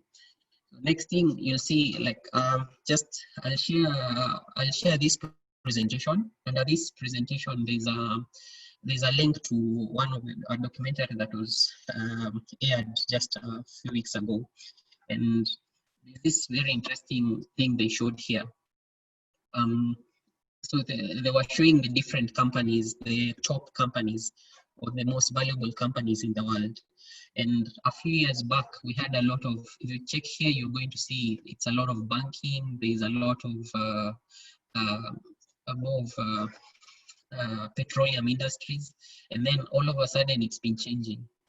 If you check here, it's now more of tech, and particularly it's, and maybe this is 2019, by 2020, it's definitely a different thing now. We now have, out of the top 10 companies, we have almost 7 are from a tech background, and they're all integrating machine learning concepts. And the pace at which they're moving, I don't think other companies will ever catch up. And can imagine, like Exxon is a big petroleum industry. I think in our age, we've known petroleum was the biggest thing. Yet, like even maybe what has happened over the last 1 month, it's fallen apart completely. So that will change, and it will continue changing. We'll also see, maybe in the next slide here, there's a prediction we made on Tesla in a previous class. And right now, Tesla as a company is using a lot of AI or artificial intelligence and a lot of machine learning to build cars and also drive them and how they actually perform. And just this week, it's now the most valuable company in the world, car company in the world. So you can see now it's also joining this list. So 2020, probably the whole list is all machine learning and AI. So yeah. So yeah, this is definitely the way to go, and any company probably that will end up ignoring this will find itself irrelevant. So with machine learning, you're going to see a lot of applications on a lot of applications in different fields. Like I mentioned, it's with data science, it's a multidisciplinary field, and it basically you'll find applications everywhere. There is I think we have several telecom engineers here. So like in traffic predictions, there is so much that happens in the background. If you had a human monitoring that, you really can't be able to pick all the faults that come up. Or maybe if it's hacking that's happening, you'll only be able to pick less than 1% of what is actually happening. So machine learning, these are the different fields that we're able to see them. Right now, I think if each one of you has used Siri or the Google Assistant equivalent of Siri. So that's like one of the very good tools that you'll see in use, maybe in public space. There's image recognition. This, especially right now, you see these days with phones, you just point and it's able to circle and know when you're smiling. I think like even with Samsung, their camera app, you only need to smile and it's going to take the picture. So yeah, that's like one of the applications among many other things. So maybe from just to demystify Any question or comment? Question or comment so far? So also please, with I think with the online classes, it's usually hard to tell. If my network dropped, I might end up talking for 30 minutes and probably the network dropped some time back. So try be more engaging, and yeah. So if you have a question, you can just unmute and ask a question. Yeah, I'll really appreciate that. So any questions so far or comment? Yeah, and also maybe or as we dive deeper, like what I mentioned with the Hollywood definition of machine learning or artificial intelligence, they always portray it as a machine or a robot that will kill humanity or wants to end humanity. You'll see that you have a lot of control on all of those aspects. And maybe, yeah, we'll get to that point, but not today. But there are also rules that define how all of these programs work. And also at some point, we're going to check on the ethics in how we use the machine learning tools. So, so to define maybe artificial intelligence and machine learning or other concepts you've probably seen, there's artificial intelligence is the bigger subject, and all the others fall under that. And machine learning is so starting with machine learning. So here you're going to see there's different classes we're going to look at, like deep learning, supervised learning, and supervised. But machine learning will mostly entail data, and mostly data more. It could be in text or it could be numbers. So it will be just like what we've been doing in the previous class. So it will mostly involve text and probably some number crunching. And then there's another one like the examples I've just given right now on language, natural language processing. It's also a very big field. There are companies that fully dedicated on that alone. So natural language processing involves trying to a computer being able to know what to interpret let's say a human language, and we have very many in the world. And you've seen, like, we have a lot of these applications where like now with Siri, or you've seen Google Translate. So you have a computer that's actually able to, you'll be able to talk, and it's able to maybe give a reply from when you talk, or it's able to translate from maybe one language to another. And then I think even probably for OTA, on expert systems, there is a lot of interesting applications in expert systems. Maybe just case in point for OTA, there's a lot, expert systems take one field and more like you'll build a model that's able to understand or be able to you train a model using experts in that field, and from that it's now able to make, maybe it's able to process or make predictions from maybe data that is input into it. In this case, maybe a good example being in the past or the way lawyers do, once you have a case, there's some background check you'll do, or there's a term you use for that. I think you can correct me or give us the right name. When you have a case, there's information or previous cases you have to review and be able to come up with what you're going to maybe present in court. So that in the past has been done manually, and for some cases it takes months, and even maybe for some of the smallest, shortest of cases, it will take easily 2 weeks. And yeah, it will take 2 weeks, and that will involve maybe someone reading through so much of historical cases that are similar to what you're dealing with then. So you'll actually, so with the expert systems right now, there are AI tools that you only need to give them maybe the history and give you the results or what you need to use immediately. So work that was being done over 6 weeks, it's now being done in just, or in weeks, it's now being done in barely 5 minutes or 10. And you actually end up better. Or you're basically able to hasten most of the processes. Another easy one is if you've had a look at IBM, IBM have a very interesting expert system in a medical field. So the interesting thing with these expert systems is they're built to beat human beings.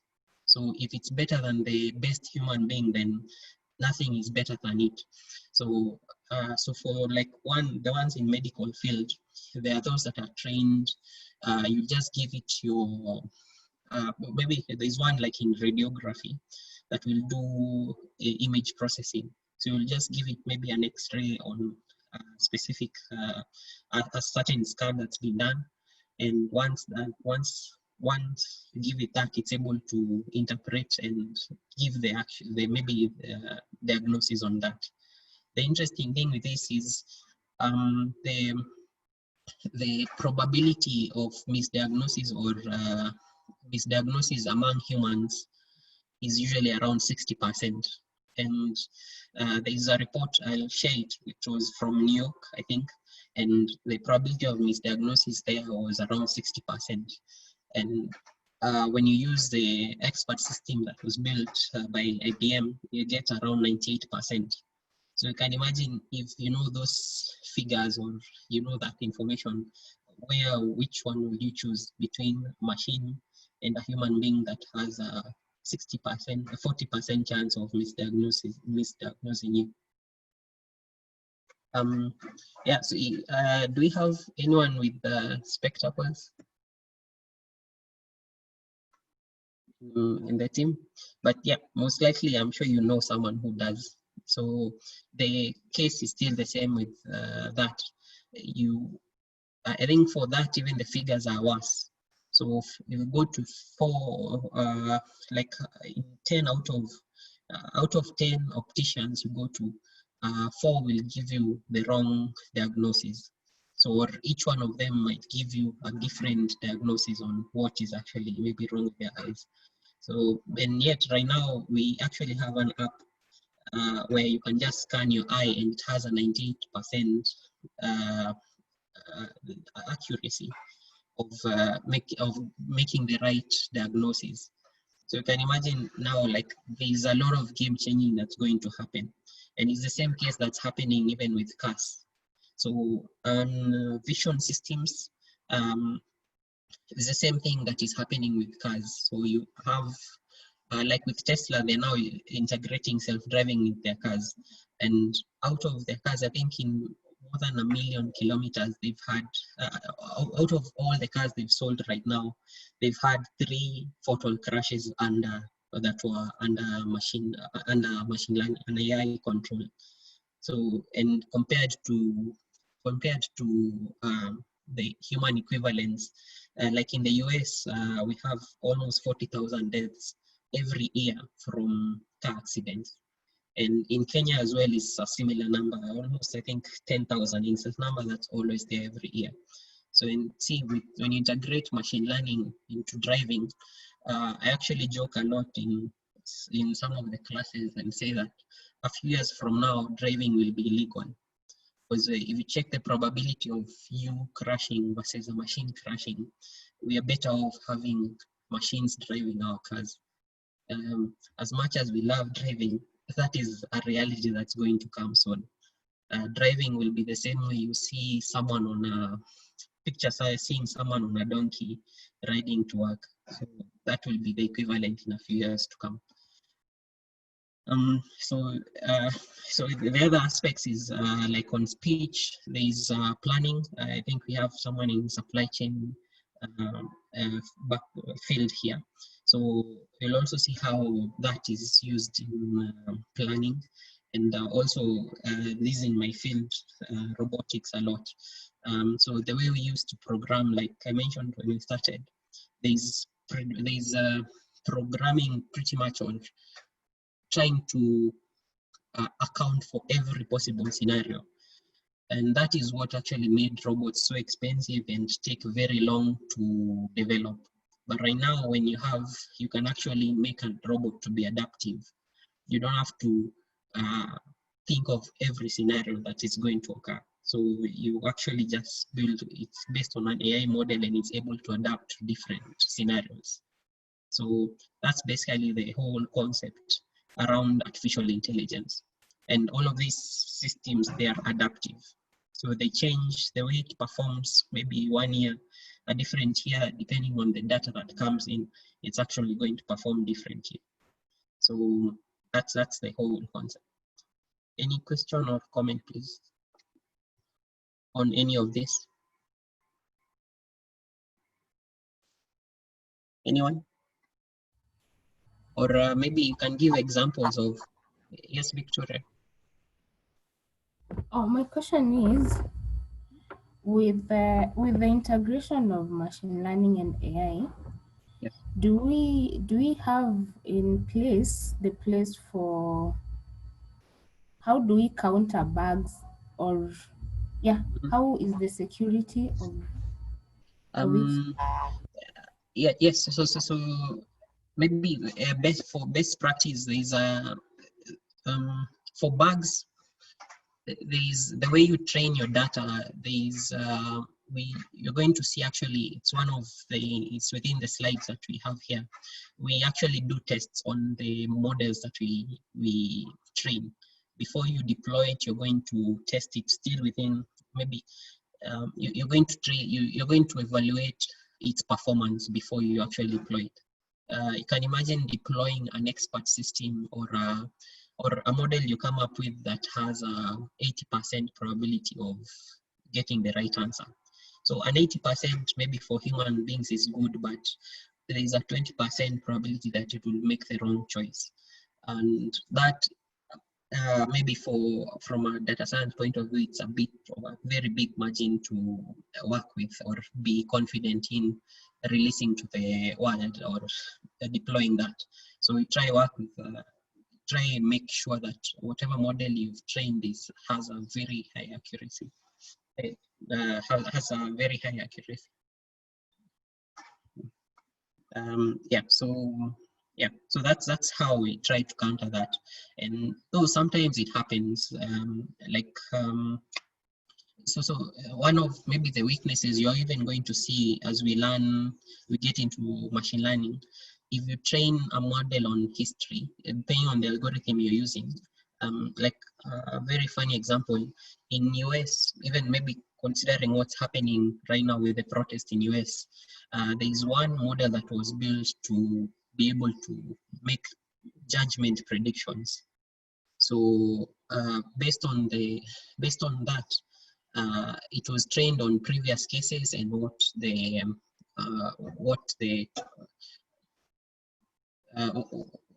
predictions were, what the previous judgments were.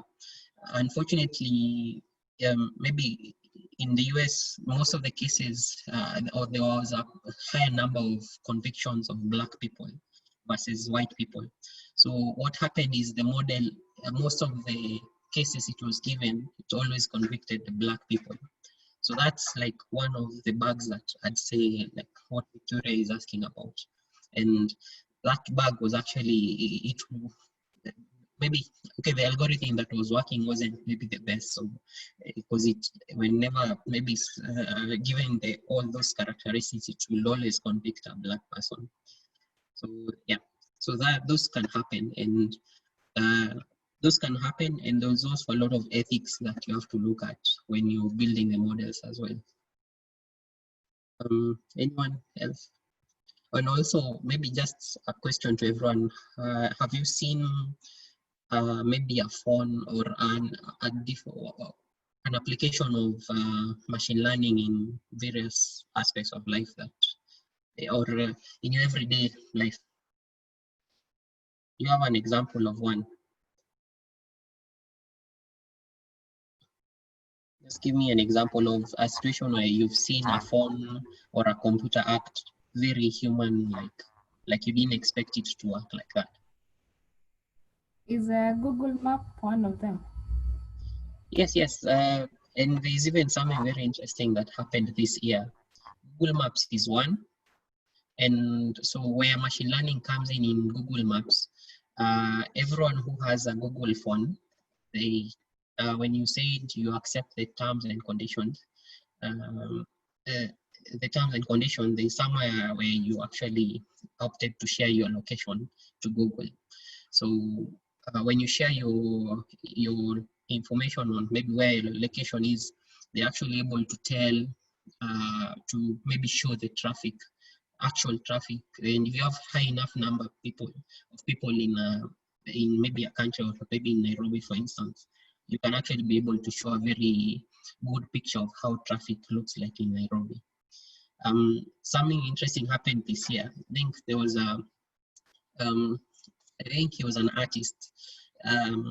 He just took, I think, around 100 phones, 100 or 400 phones, 100 phones, and he put them in a basket and walked with them when they were on, with Google Maps on. So with another bag, I think there was now with the machine learning model in Google Maps saw it as a lot of cars, or probably a bus that are in a certain street.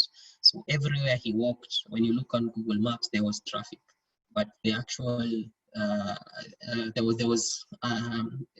model predicted that there was traffic because it saw too many cars, but in actual sense there was nothing really there. So it was only a guy with a trolley pulling 400 phones.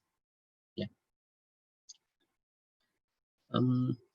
Has anyone talked, maybe like find yourself in a scenario where you are talking to someone about maybe a specific thing, like it could be you want the latest PlayStation and you had not Googled that within the last week or month, and then next thing you do when you go to the internet, you see an advert about PlayStations. Has anyone seen that? Happens to me a lot, especially when I search for something very specific. And then sometimes the YouTube adverts, that's the first thing they bring to me.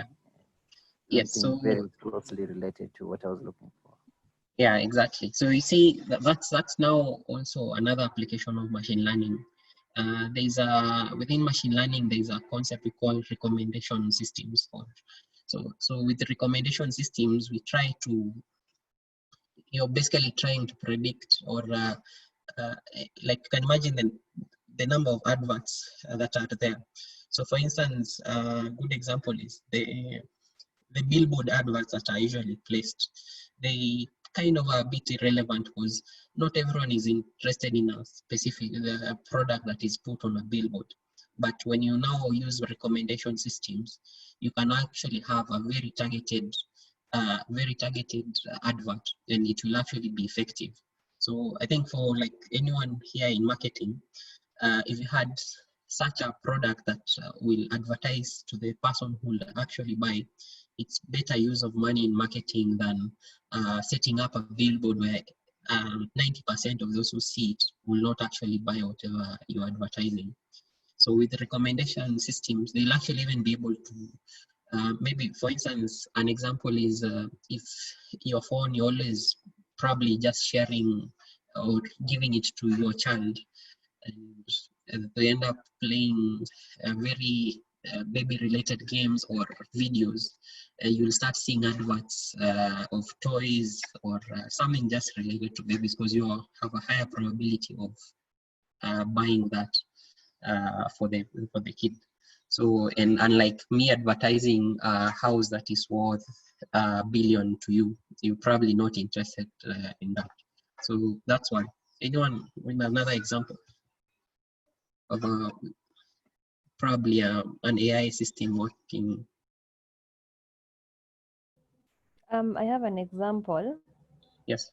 There's a time we had a kid in the house, and there was some movie that was playing, and it was just like a small extra. I think it was like an advert And there was now the point where there was a certain sound that had been made, and that is the only thing that that kid picked.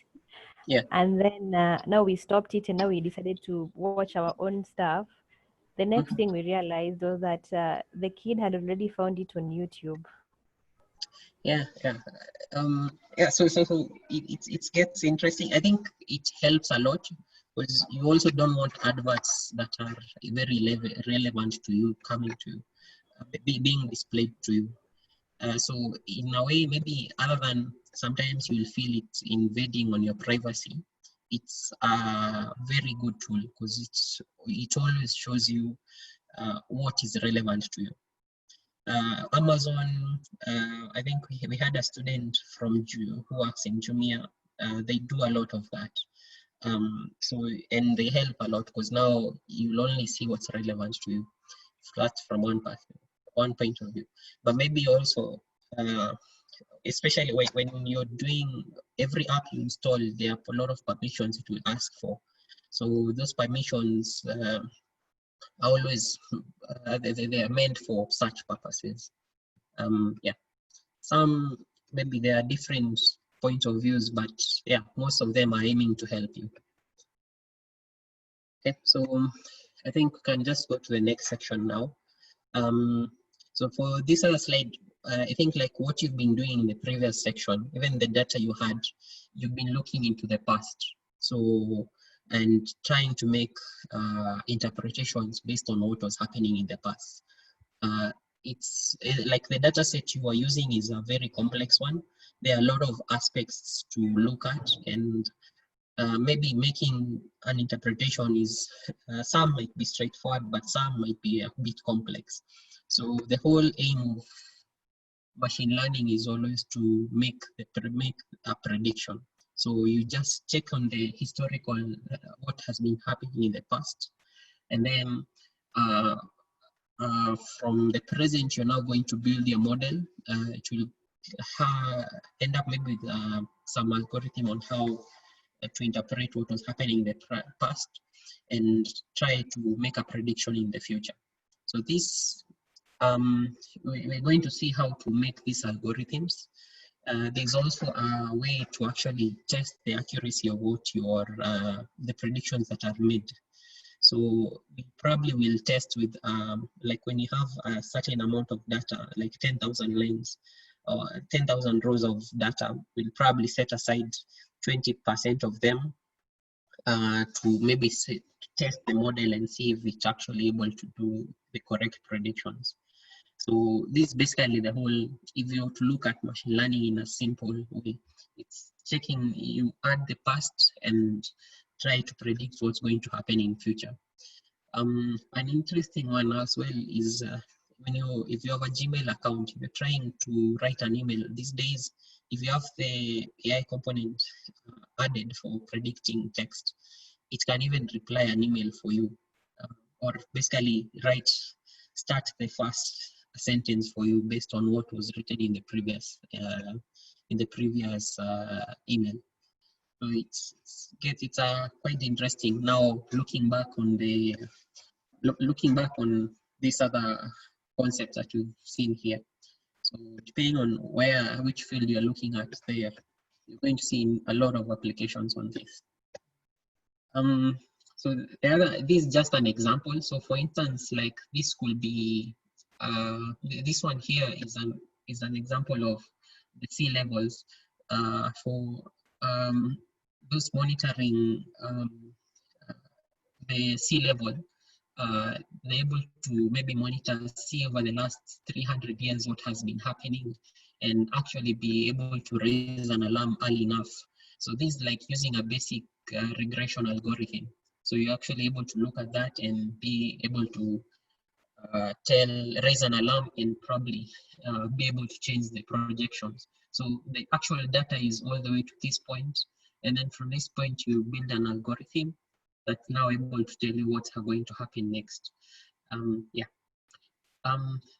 the graph on the right, it's an interesting one because this was a graph. It was a prediction that we actually made back in February this year.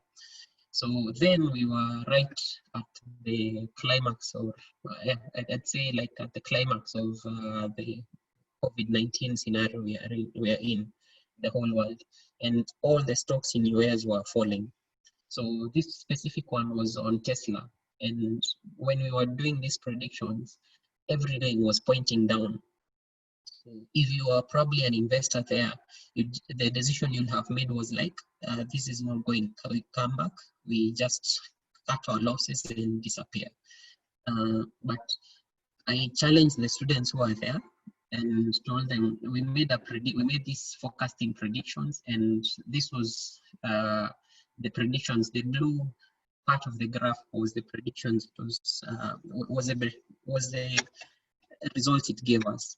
So despite how gloomy things looked, we actually it was pointing to a rise in the stock value. The interesting thing is this has been accurate. I've been tracking it since February, and this has followed this line the same way. The only thing is that this week it jumped higher than this. So it had predicted we'd get to 1,000. The stock price would get to 1,000 somewhere in 2021, but this has actually hit $1,000 this week.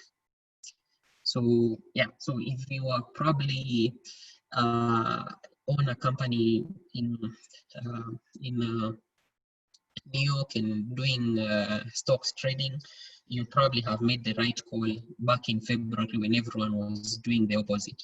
And right now, this was around 500, so you basically have doubled whatever your value was.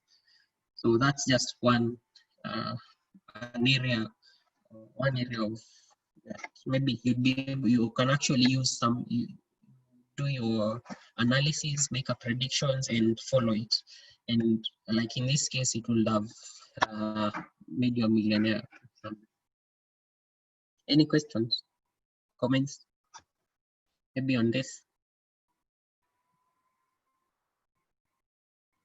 And the interesting thing here is I used a model that so this companies like Facebook have models that they've released to the public. So this one, there's a forecasting model that is used by Facebook. That's the one that I used here. It's able to account for seasons, holidays, black swans like this, and give you the right predictions. So even I think especially like in the stock market, this has changed a lot because right now we have fewer people that trade on the floor, and we have more of robots in the background that now do the actual trading, and they're able to make the right calls. The other also funny thing is right now the stock market is looking very promising, but the actual picture on the ground is the opposite. So probably another bug like what Victoria was talking about. So when you look at the stock market, everything is looking great, but the real picture on the ground is different. Any question? So for the next few weeks, what we'll be doing, we're going to dive into machine learning specifically. The other concepts within AI are a bit more complex, so we start with machine learning first and then dive into the others later. But for machine learning, this is how we basically, this is one way that we actually able to, or it's one way of thinking to more like classify or the different concept within machine learning. We have three major fields. That's supervised learning, there is unsupervised learning, and then there's reinforced learning. And under supervised learning, we're going to look at classification. This is where we are going to start. So for the next 2 weeks, we're going to look at supervised learning and how they applied. So like for instance, with regression, you're going to do like it will be a market forecast. It could also like for the data set you were looking at earlier, it has it has some application on probably like using age. You can tell, you can probably tell who is being given more loans, and you can use the regression model to do that.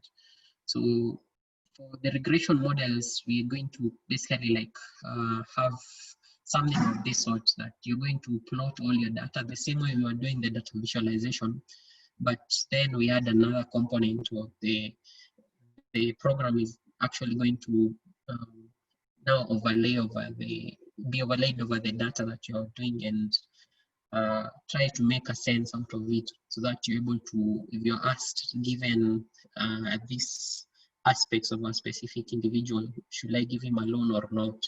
Or what was mentioned on Uganda, like should you give art or should you give art or should you give another industry?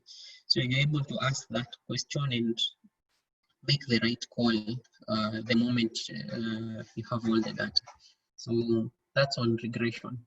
With there's also another one on classification. So the other thing with supervised learning, supervised, basically you have very defined, like what the data you have, it's very defined, like you already know it's categorized, it's also labeled, so you can actually tell from the different, for instance, in this picture here, you'll have the blue dots, you probably know already this is one country or this is a certain sector, and you'll see the difference when you now go to unsupervised learning.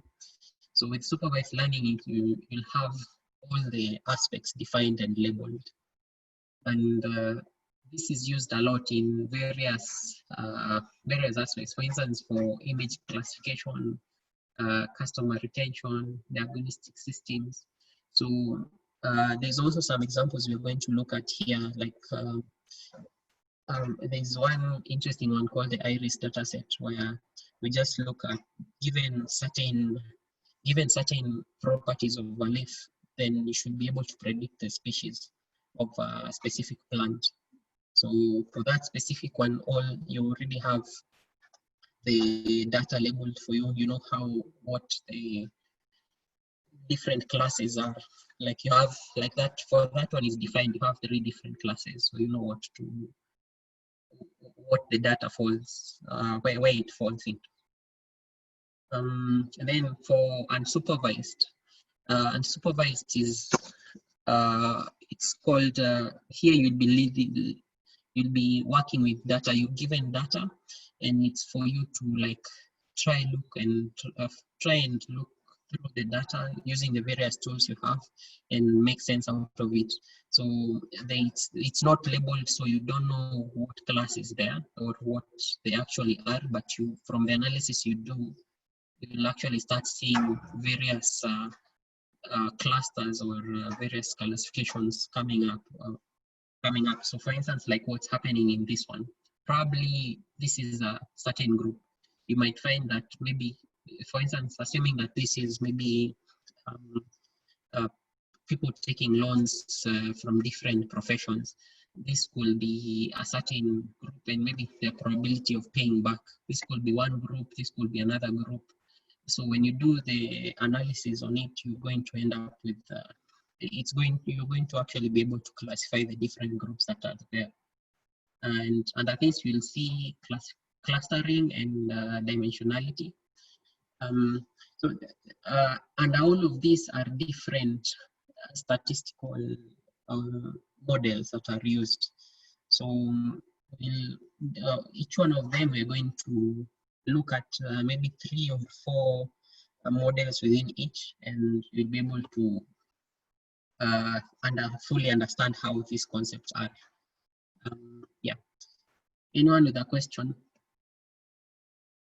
The question, or probably you have an idea, like I think Yuta mentioned about probably like with what Cambridge Analytica are doing.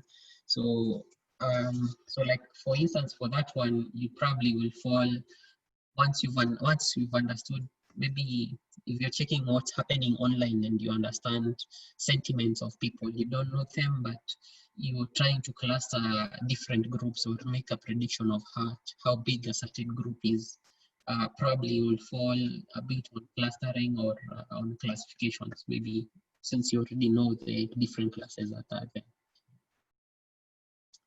Question or clarification on these two concepts, supervised and unsupervised learning.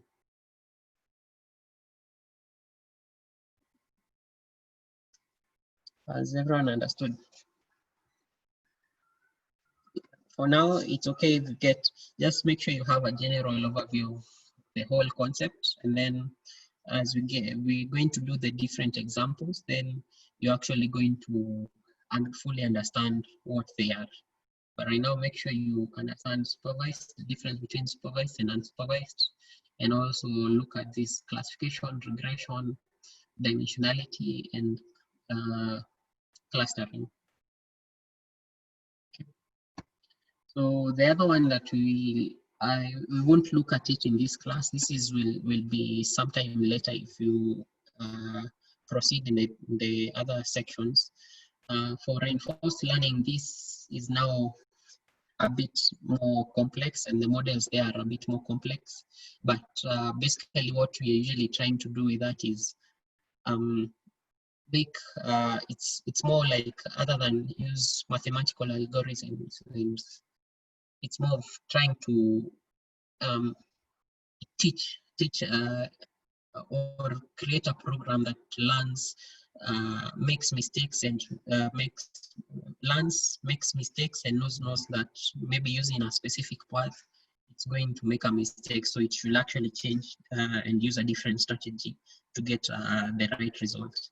So this has seen a lot of application. In most of the big companies, this is where they are going to, because maybe sometimes you don't have the data to work with, so you are basically like starting from zero, or or maybe it's a new concept you're testing out. So like a good example is in-game AI. So for instance, in that example, Google did a certain competition. There's a game called Go, like Go. It's similar, or it's a board game like chess, but it's considered the most complex board game in the world, because the number of possibilities within the game are as many as, there are more than the number of stars in the universe. So the possibilities are so many that even the so-called experts in the game have not explored the full potential of the game. So with Google, they created an algorithm that was actually able to play the game, and they set up a competition between that algorithm and the best player in the world. And I think out of 4 games, the human being only won 1. So, and he actually eventually gave up. And also the interesting thing that came up during one of the games was it made a move that was within the rules, but no one has ever played such a move in the history of the game. So that's the whole point with reinforcement learning. So you actually start seeing things that don't even probably that now outperform human beings. So that's one interesting application. There's also a funny one that happened sometime last year with Facebook. They created a reinforced learning algorithm for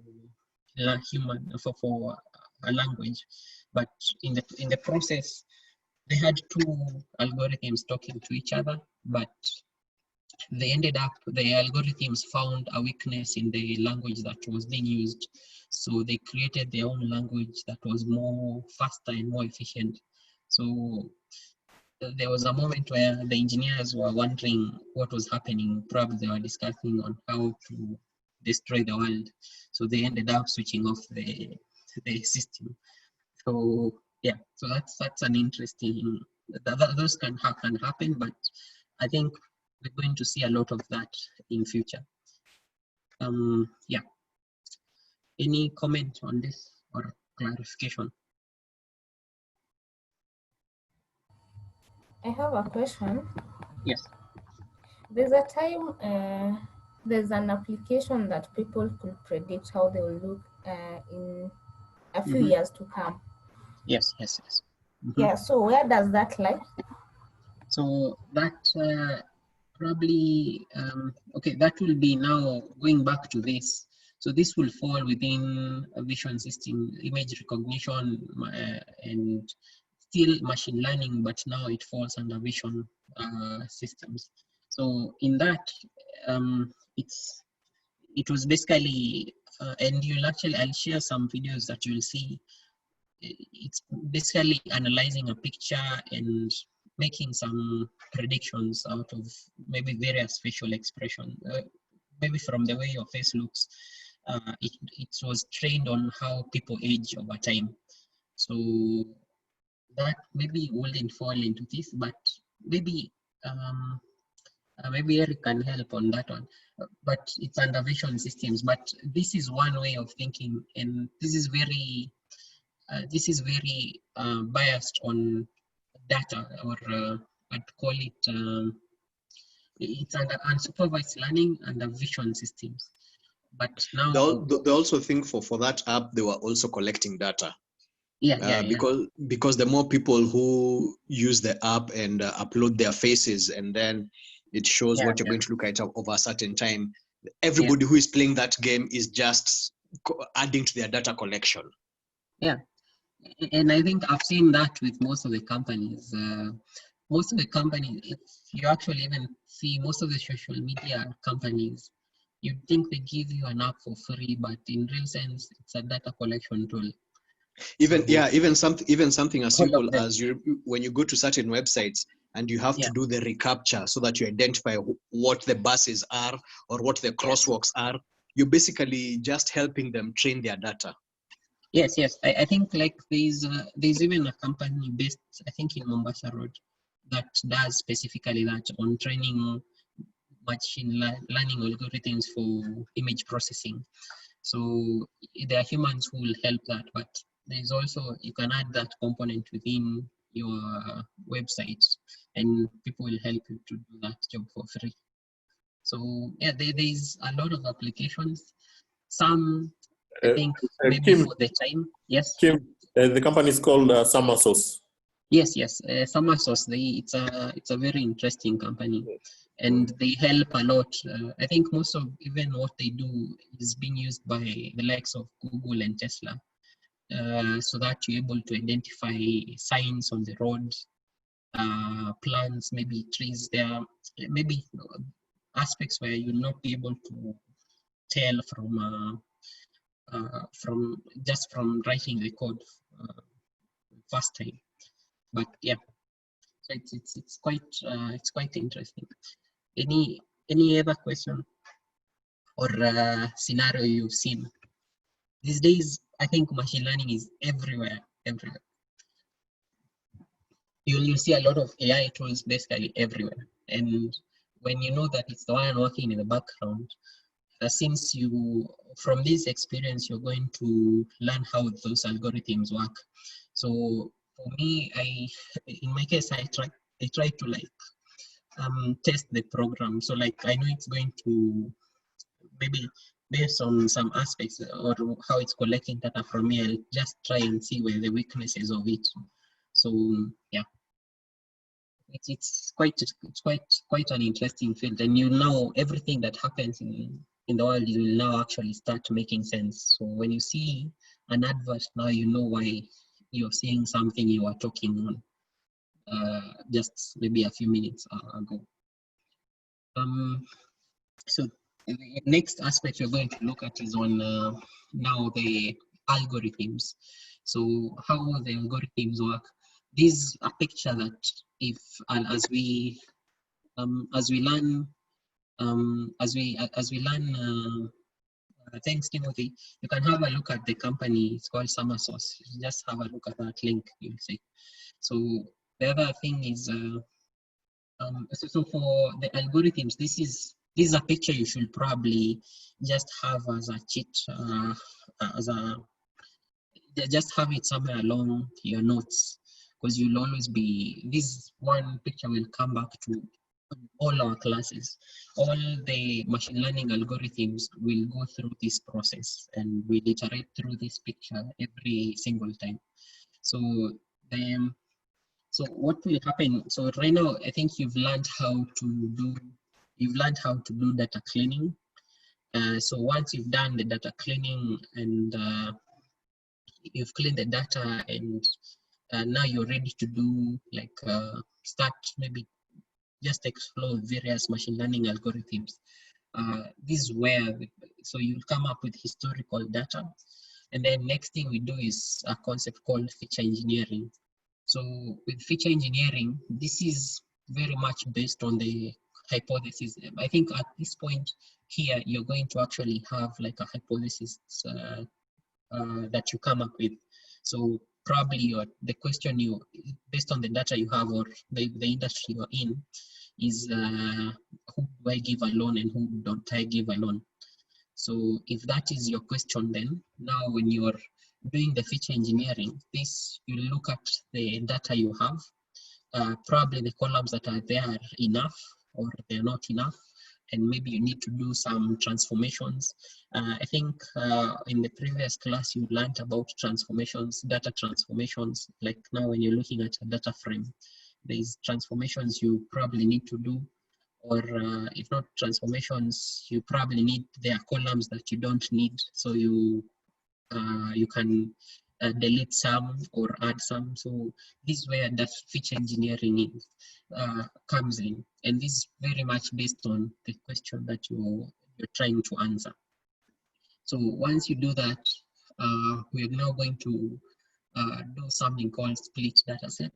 So like I mentioned earlier, is we try maybe, since based on the data you have, we're going to, since we already have results. For instance, you might have the example I've given with the loans. If I have data of 100,000 people, and I know how in the past this one's defaulted, this one's didn't default. So I am just trying to make sense out of all of that data and see, is there a relationship between those who got given a loan and those who, after they were given a loan, how many defaulted and how many didn't default? And are there like, is there a relationship between that, those who defaulted and those who didn't? So that's, so with splitting data, what we'll do is, since I already have the answers for 100,000 people I have, I'll try split, like separate the data into test data and training data.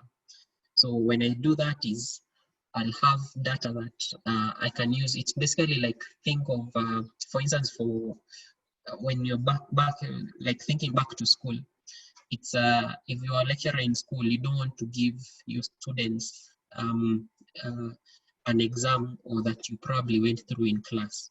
So with the split data is, I'll come teach you as a, maybe as a lecturer, you'll go teach, and then not have an exam that is different but probably similar to what you taught in class.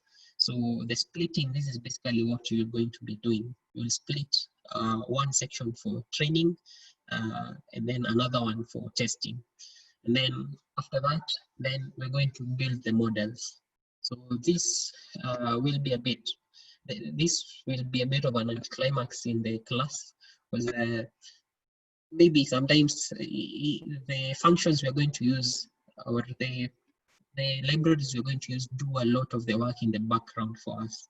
So when you're expecting so much to happen, you will only just do, the method we use is called fit, and now you will call the specific model, and you'll now already have trained the model. But as we get maybe into bigger data and more complex models, you'll actually see the computer actually working through a lot of those, and you'll literally see it crunching a lot of numbers, and it might not be as straightforward as the first, for a simple one. So for this, for that section, we'll build the model. Then once we build the model, we'll test the results. So we'll build the model, and then we'll do a validation of the results. So in the next section, you'll see how we do the tests. There are a lot of tools that are used in testing, validation test, the validation of a model, but it's very much depending on maybe the kind of data you have. This changes depending on also on industry. So you're going to see a lot of this. So you'll do this testing, and then when you test first time you run, probably maybe you didn't do any changes on the model, then you're going to get a score probably. So for instance, if you're using a cross-validation test, you might get just an 80% score. So the question is, are you happy working with a model that is 80% accurate? If not, then you go back to this. If you're not happy with that, then you go back to hyperparameter tuning.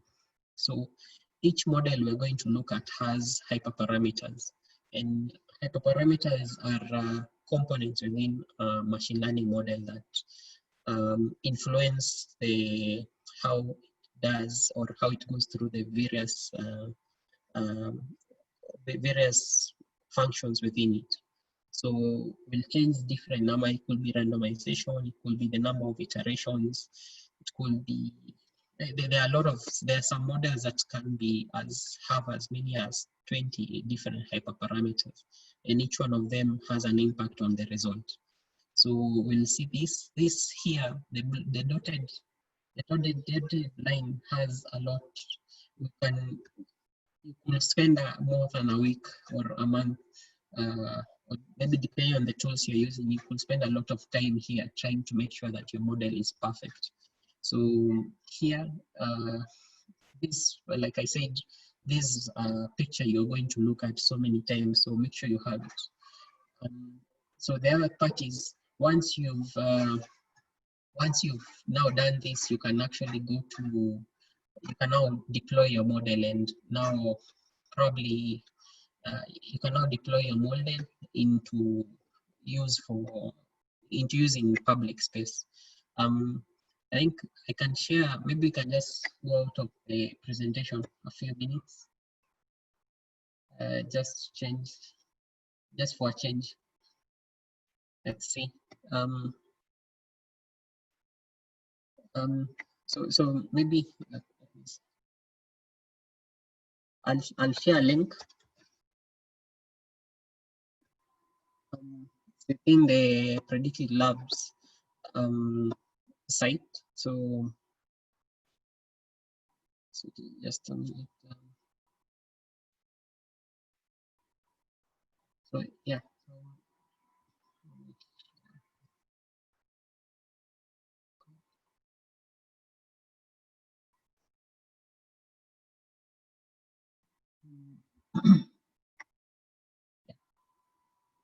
So if you follow, there's a link I've shared, and you can have a look at this. So follow this link, and here you'll see various models that you can use.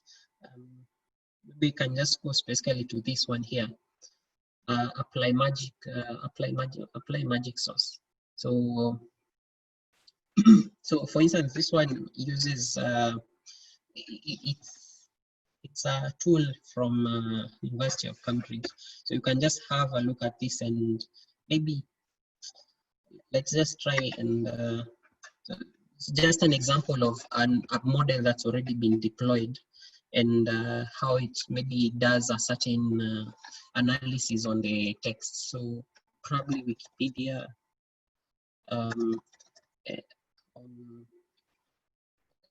Someone give a random James, field. Yes. I think they can do it. They can do it by themselves. Each one use their own words, so that you can predict your personality. Oh yeah. So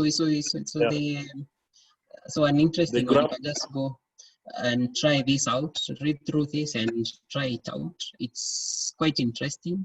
And maybe one of them can share their screen, and then you go through the motions. Anyone? Can someone who has an active Twitter account?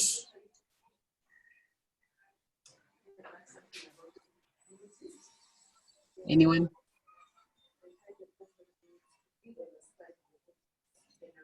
We have someone with a Twitter account. Yeah. So maybe just share the whatever, the lab.predictive analytics screen, then they see where to get it from. Okay, and I've also shared the link on. The link, yeah. Yes.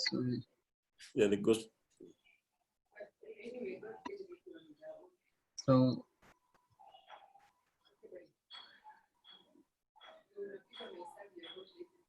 So I've shared the link. So you'll just go to. So the link will take you to this. Will take you to this page. Once you go to this page, then apply magic sauce. So under this, yes. Has everyone been able to log into that? So this one here will try and show more like a personality and based on your digital footprint, maybe probably on Facebook or on Twitter. So just try and check that. Someone, so has everyone been able to log in? So whoever has been able to do that can share.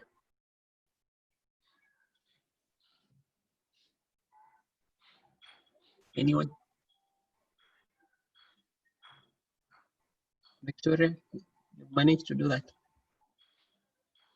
I have logged in. Yes. So I'm supposed to fill in my names. So here you can maybe we can try the Twitter. Let us share a screen, Kim. Yes. Yeah. So please share your screen. I don't have an active Twitter account, but I can share my screen. Okay. So this is my screen. Okay. Hoping someone can log in with their Twitter account. And then I don't have an active Twitter account. Okay. Do you have some paragraph on email you wrote to someone? Anything? Okay. A letter or any words you've written? Anywhere. Yeah, anywhere. Yeah. Just go and copy paste, then come and paste at open text.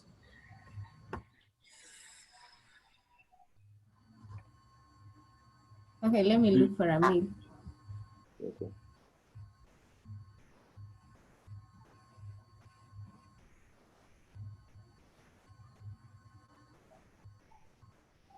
Anyone else with Twitter active?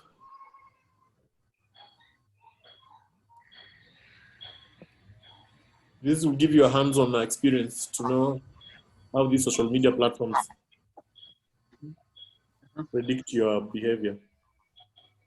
Yeah, I think we have some very quiet. Joy,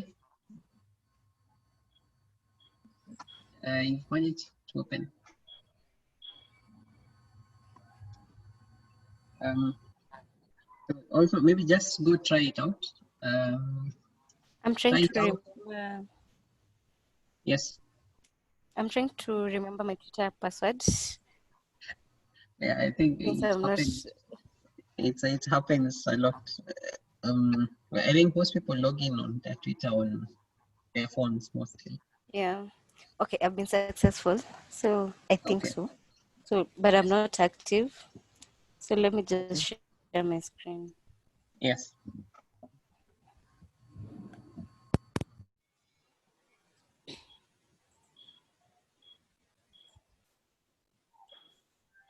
Is it visible?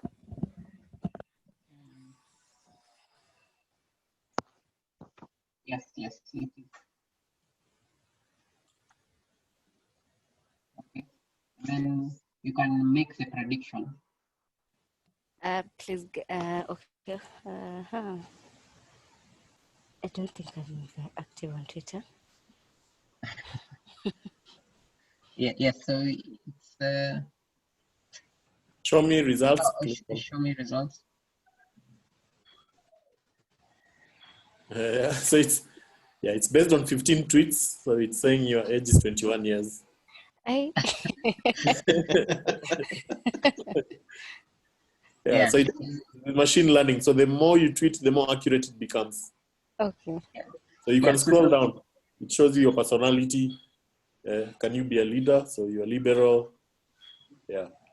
Yeah, So so when Cambridge Analytica was being accused of influencing electing voting patterns, this is what they used.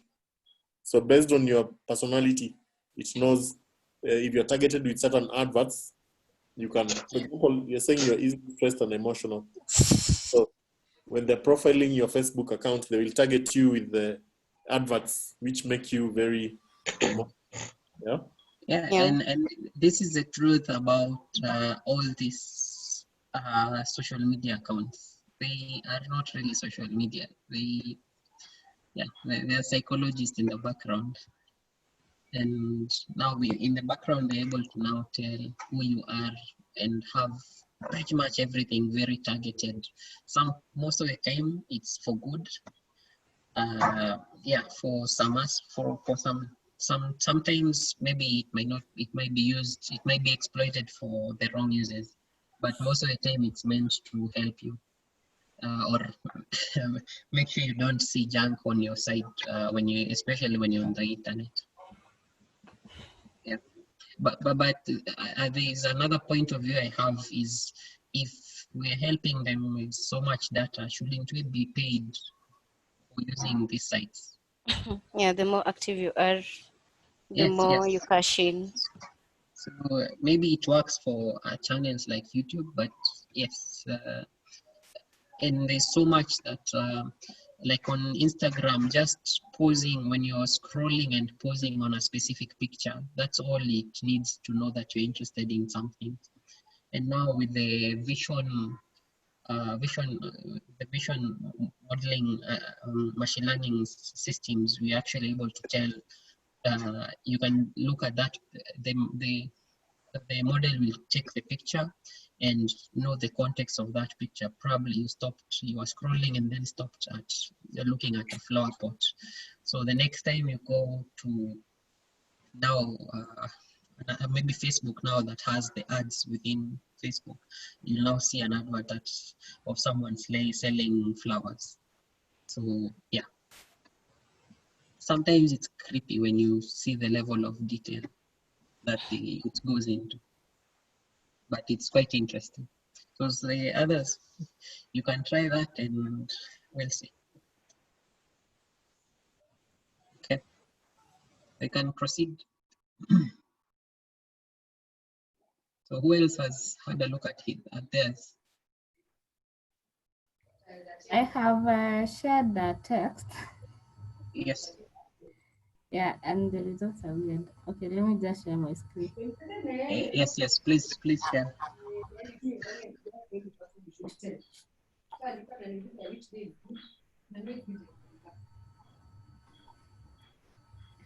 So I copied a piece of mail, and this is what I have.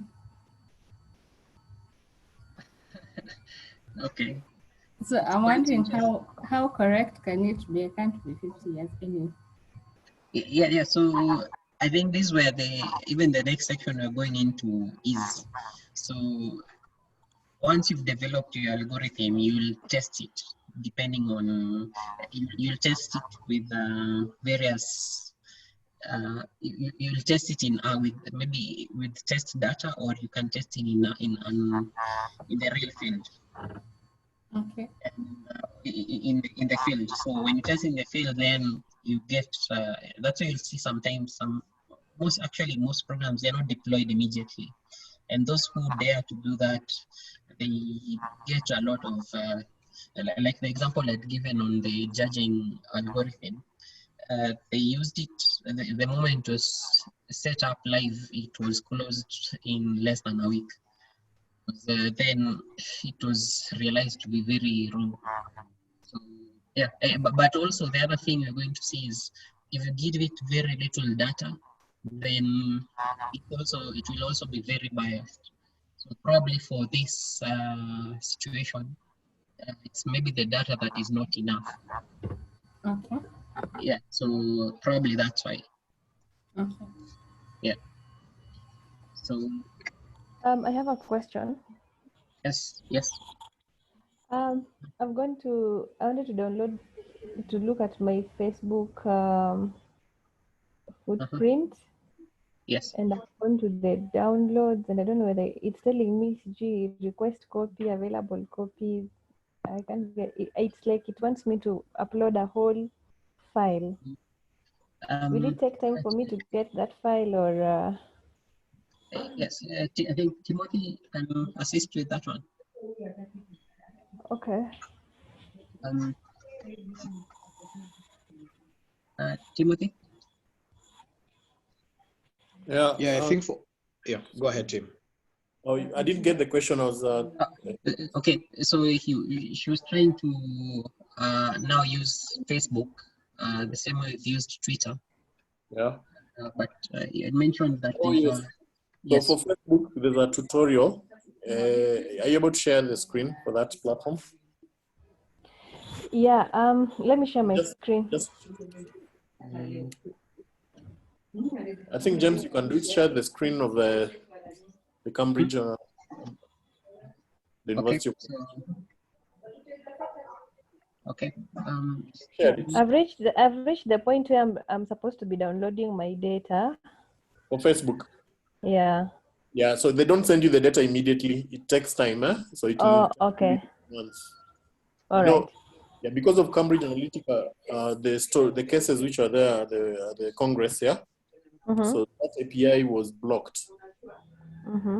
This is an academic platform. It was developed by a psychologist, Alexander Kogan. If you've been following those congressional hearings, he featured a lot. He's been called to testify.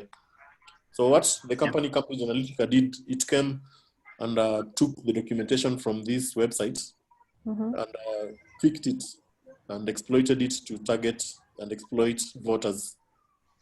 But it's made for academic research. Okay. That's why it's hosted by Cambridge University. Yeah. Okay. So after that, they changed the model of uploading the data. So now you see you have to request for Facebook to send you your data, which even Facebook doesn't send people their data. Now it's a requirement.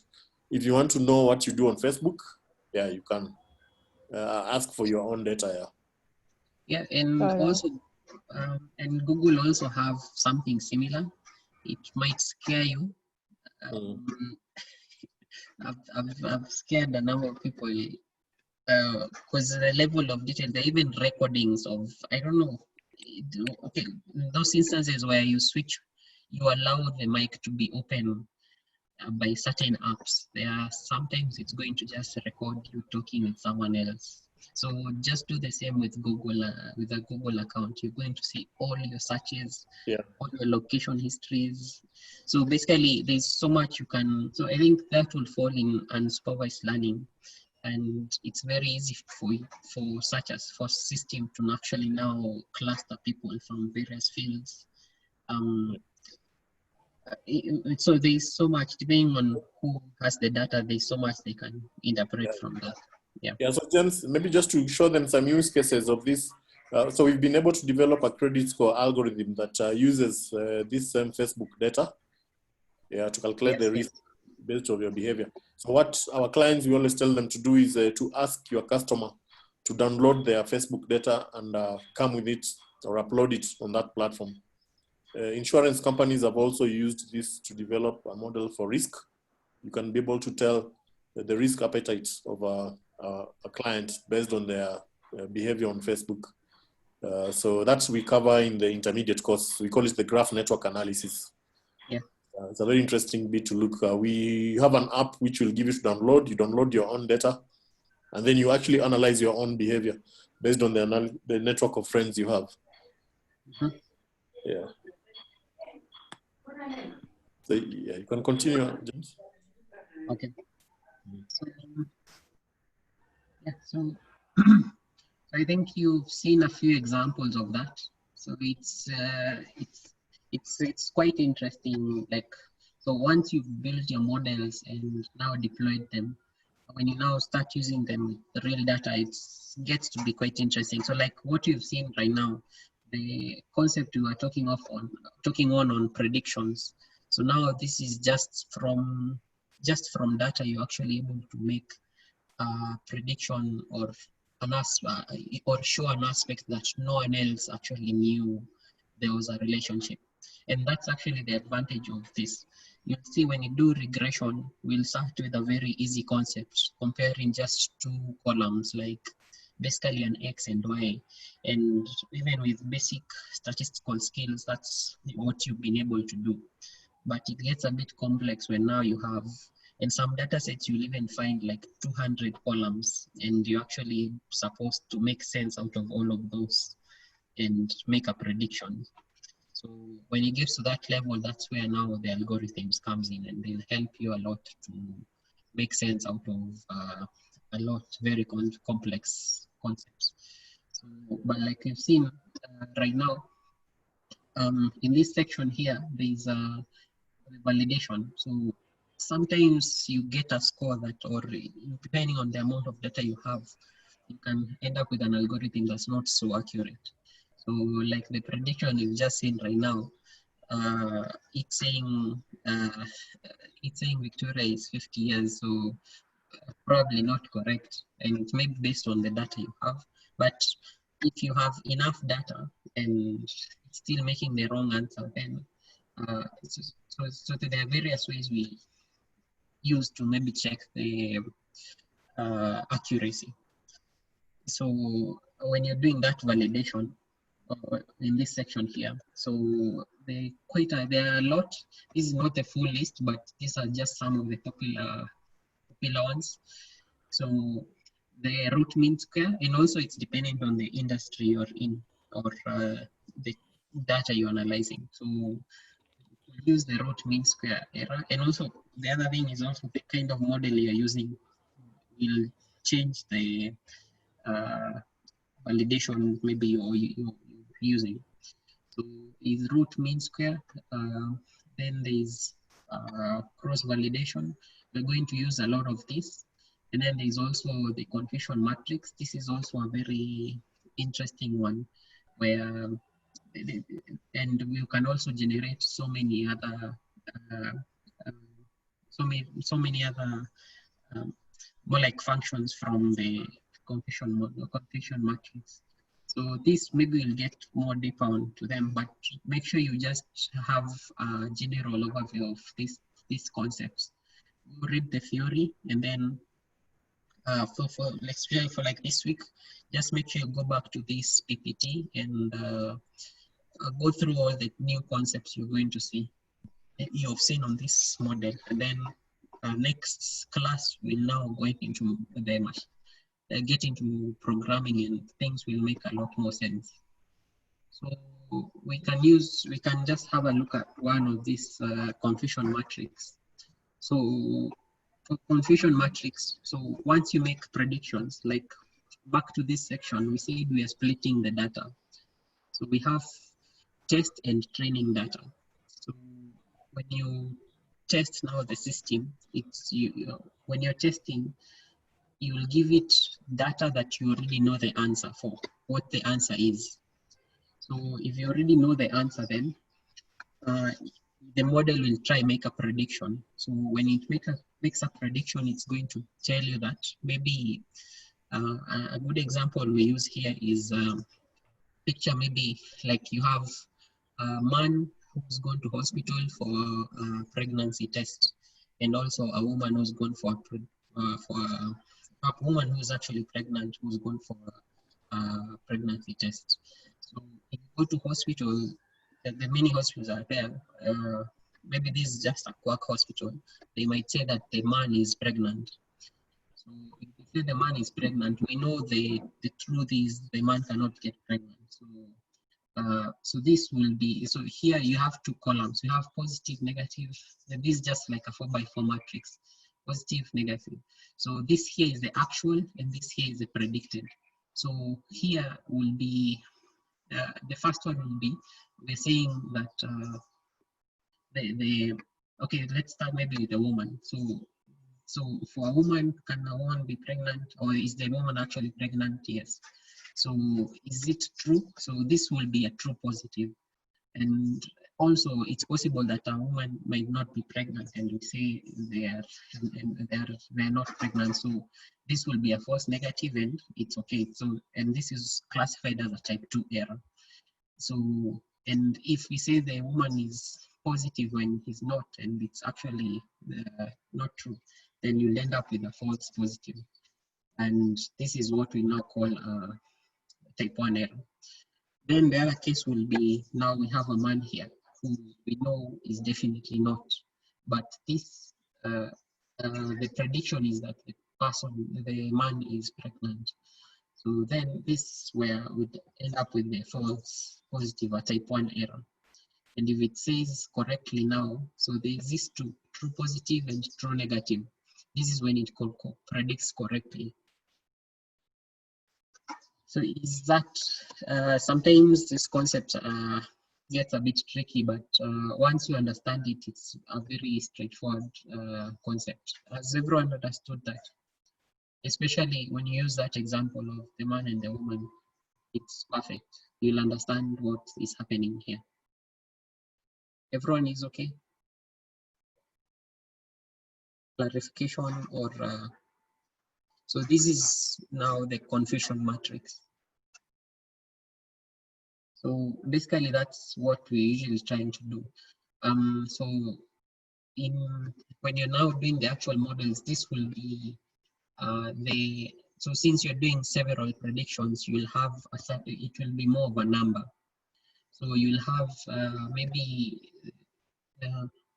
out of maybe the 20% that you are testing. So we know there were, so it will have maybe 15 out of 20 that it's correctly said that were true positives, and it will also check on the false positives. So from this, we can actually get these other aspects here. So like for the cross validation we are talking about, we'll check on the accuracy.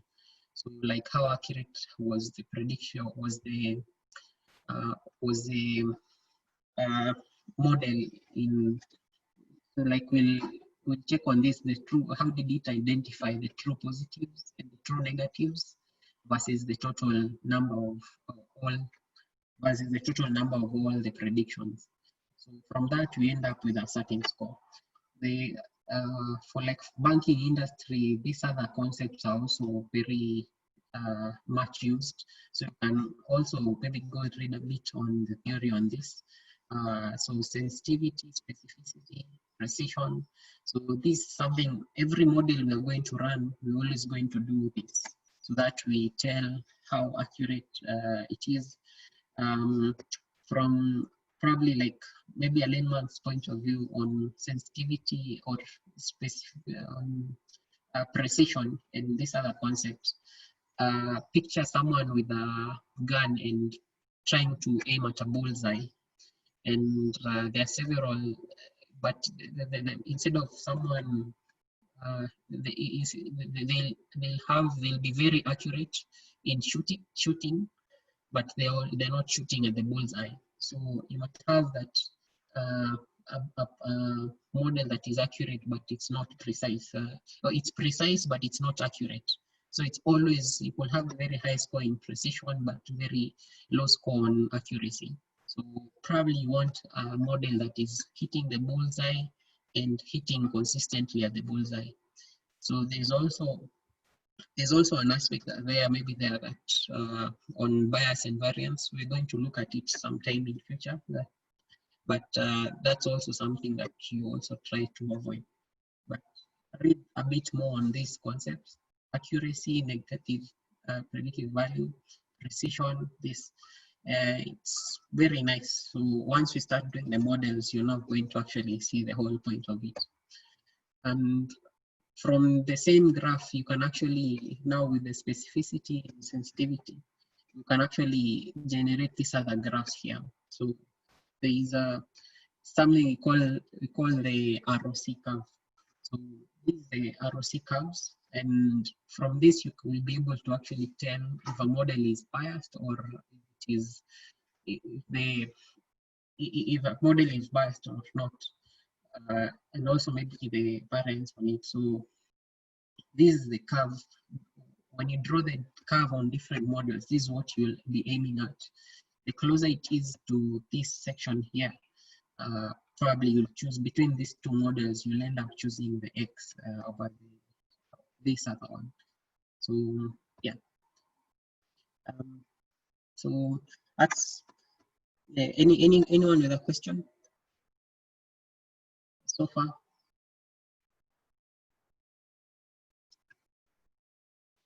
Quite a bit tired, right? So next class, we're going to look at linear regression. So we're going to go a bit more into statistics. So in statistics, so it's basically if for guys who've done statistics, and maybe I think from the various classes before maybe get to undergraduate, you've done some level of statistics, even if basic. So these will just be basically going to the same concepts, but now adding programming on top of them. So we'll start with this basic concept, just the straight line prediction. It's a very basic one. You could do this with a calculator as well. And we'll see how the validation comes in. And then we're going to go a bit deeper, going to checking on logistic regression. This is another concept that's very interesting as well. So we'll look at binary, multinomial logistic regression, and ordinary regression. So all of this will make sense during that class, but you can have a look at them before that class, and then we'll now go into the actual code. So is there anyone with a question?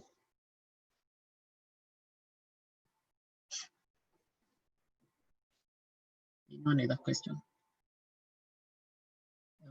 And maybe just a comments from randomly.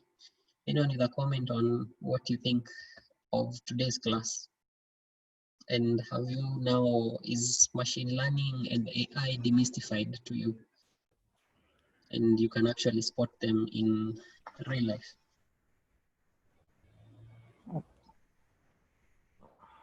Yes. Can I go first? Yeah. Yes, please. Yeah, I think this was a very extensive introduction to machine learning. I've always just heard about it, but I think learning from someone who already is an expert on the same area makes everything a bit easier. So I'm actually looking forward to the subsequent classes. Awesome. This sometimes I call it magic. So you'll know someone will give you numbers and you always get it correct, and it's more like magic you're doing. Yeah. Yes. There's a concept called not really a concept, it's just a way of thinking. I call it, if you don't understand something, it's more of magic. And that happens a lot for if you don't understand most of these new concepts. So I think now everyone is a magician here. So you'll always be able to make the right predictions. Most people will not understand what you're saying or doing, but you're at the edge. Anyone else?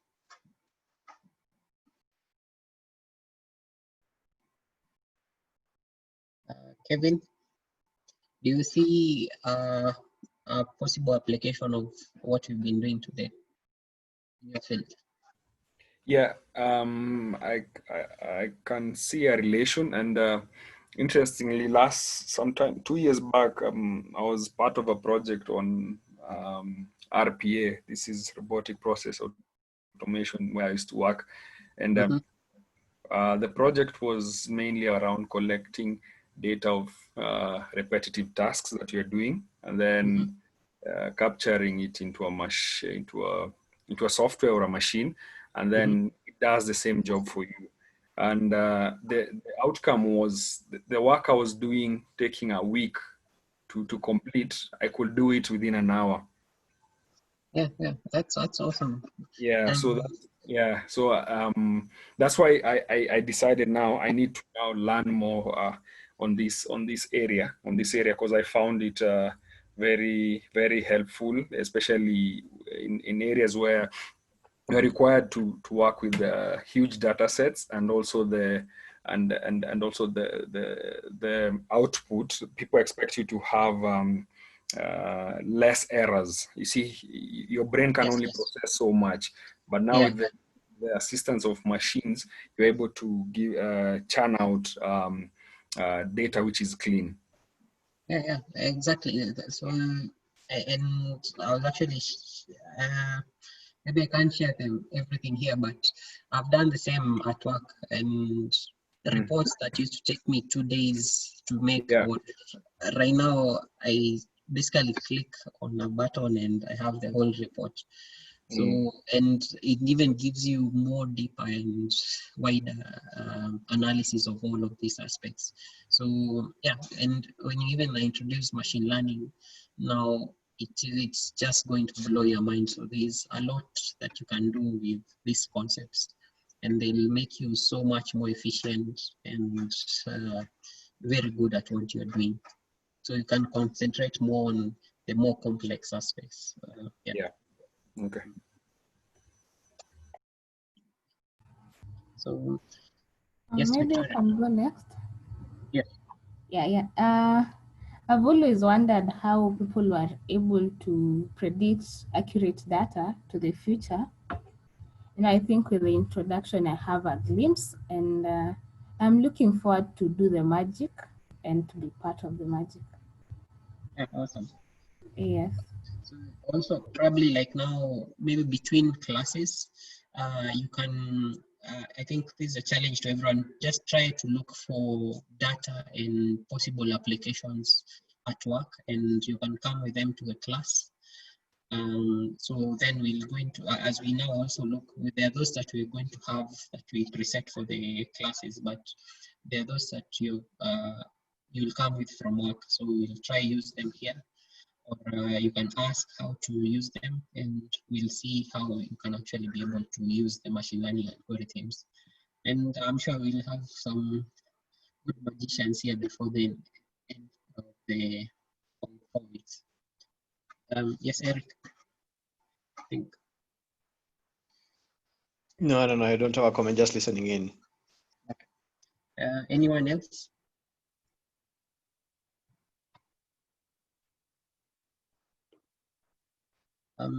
Yeah, so I think if there is no one else, we can just, I think, unless there is a comment from Eric or Timothy. Yeah. And hand over. Okay. Yes. Yeah. All right. So I just want to encourage you to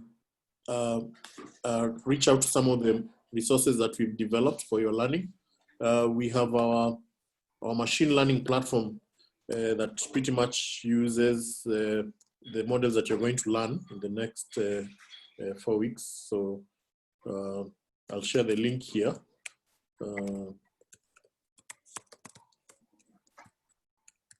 So these are live projects that we've done for clients. The instructions will be just you click on the data set, you upload it, and then you run it, and then you see how the models will come. Can I share my screen? Yes. Okay.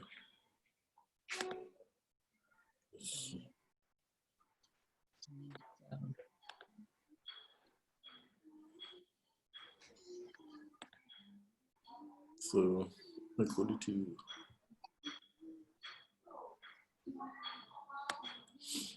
This is the summer source link I shared earlier for the guys. And these are your potential employers. So make sure you keep checking the jobs that they're offering. There are a lot of jobs they're doing, especially on deep learning. So the platform that I'm talking about is this. So when you go in here, you can log in with Google, or you can key in your email and log in. And then there are different data modules here, so you can try out any. So basically the first step, this is a HR module for predicting the next employee to leave the organization. So you come and download the tests file. You download it. If you look at that test file, it's a client you work with 15,000 employees. You proceed to upload that data. So of course, I've saved it somewhere on my screen.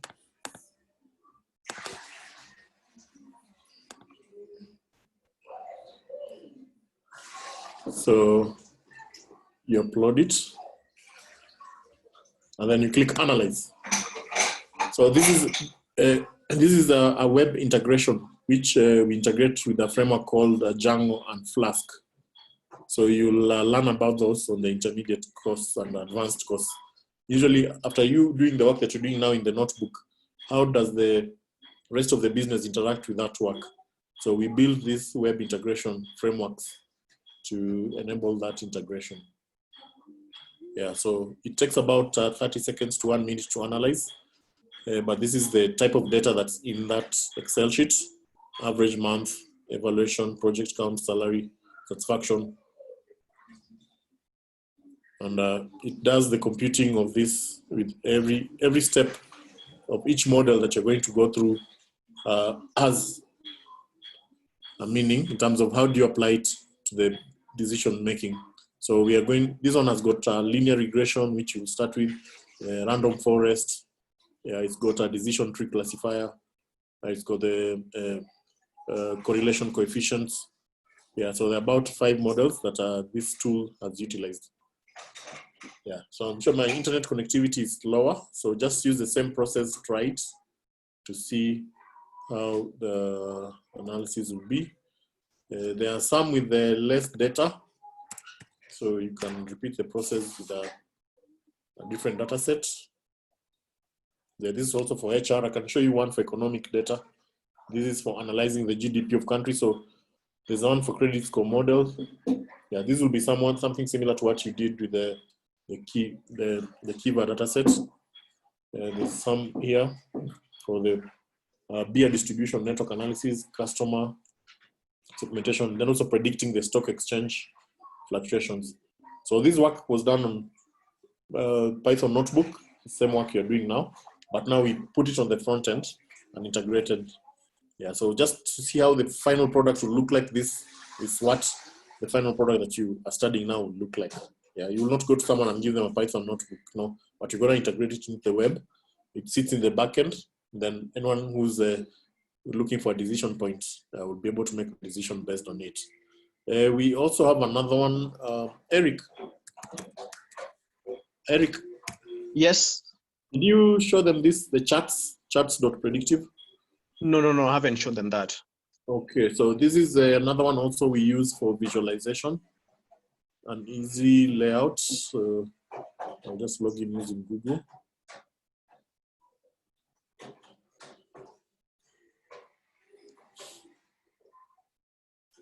Now these are the charts that you've been doing visualizations. So this is how the common user will want to see ease of integration. So for example, here, you come, you download a sample, simple bar chart, then you drag and you drop the sample there, and you have your chart. Yeah, so all this has been built using a Seaborn, Matplot, visualization libraries. And this is what it appears on the back end. So at the end of the day, we expect you to start using your creativity. Gitonga shared the visualization library that we've developed to guide you on which chart to use where. So you just download the sample, come and drag and drop, and then you have your chart. Yeah, so there are so many types of charts. All this and a Matplot, Seaborn. So make sure you continue interrogating those libraries that Eric has taken you through so that you can have an enriched experience. Yeah, so that's the link. So let me see whether this one finished. So it's still not finished, so it's we'll need to maybe to relaunch it. Yeah, but that's it for me. I hope this gives you an overview. I'll share the link of the 4ir.com and .co.ke so that you can be able to start indulging in some of the whatever, what do you call them? Documentaries that are there. There's another one we call the glossaries. So also this has got key definitions of keywords. So you'll find glossary categories. Here also you'll create an account. It's part of that. So we've got 193 glossary terms so far. We'll continue expanding it. You click cognitive biases. You'll come and find them here. These are the key barriers to making decisions. Why don't you make decisions the way, even if you have data? There's another one for statistics. Yeah. So we'll keep sharing this as we move along. And I wish you a restful weekend and hope to have an enriching journey as we embark on the last phase. Okay. Yeah, so that's it from me. Back to you, James.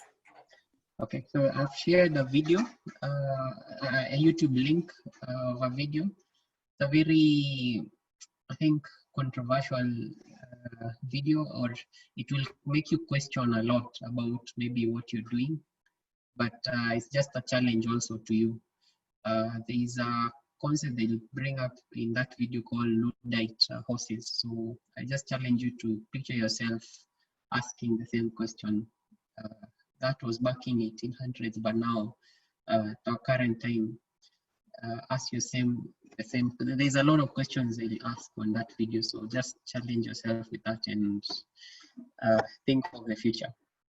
And then maybe just share your comments on the WhatsApp group.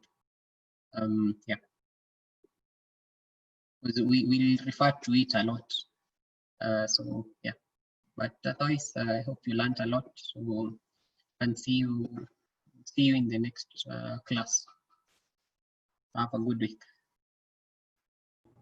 Thank you, Kim. Have a good week too. Have a good weekend.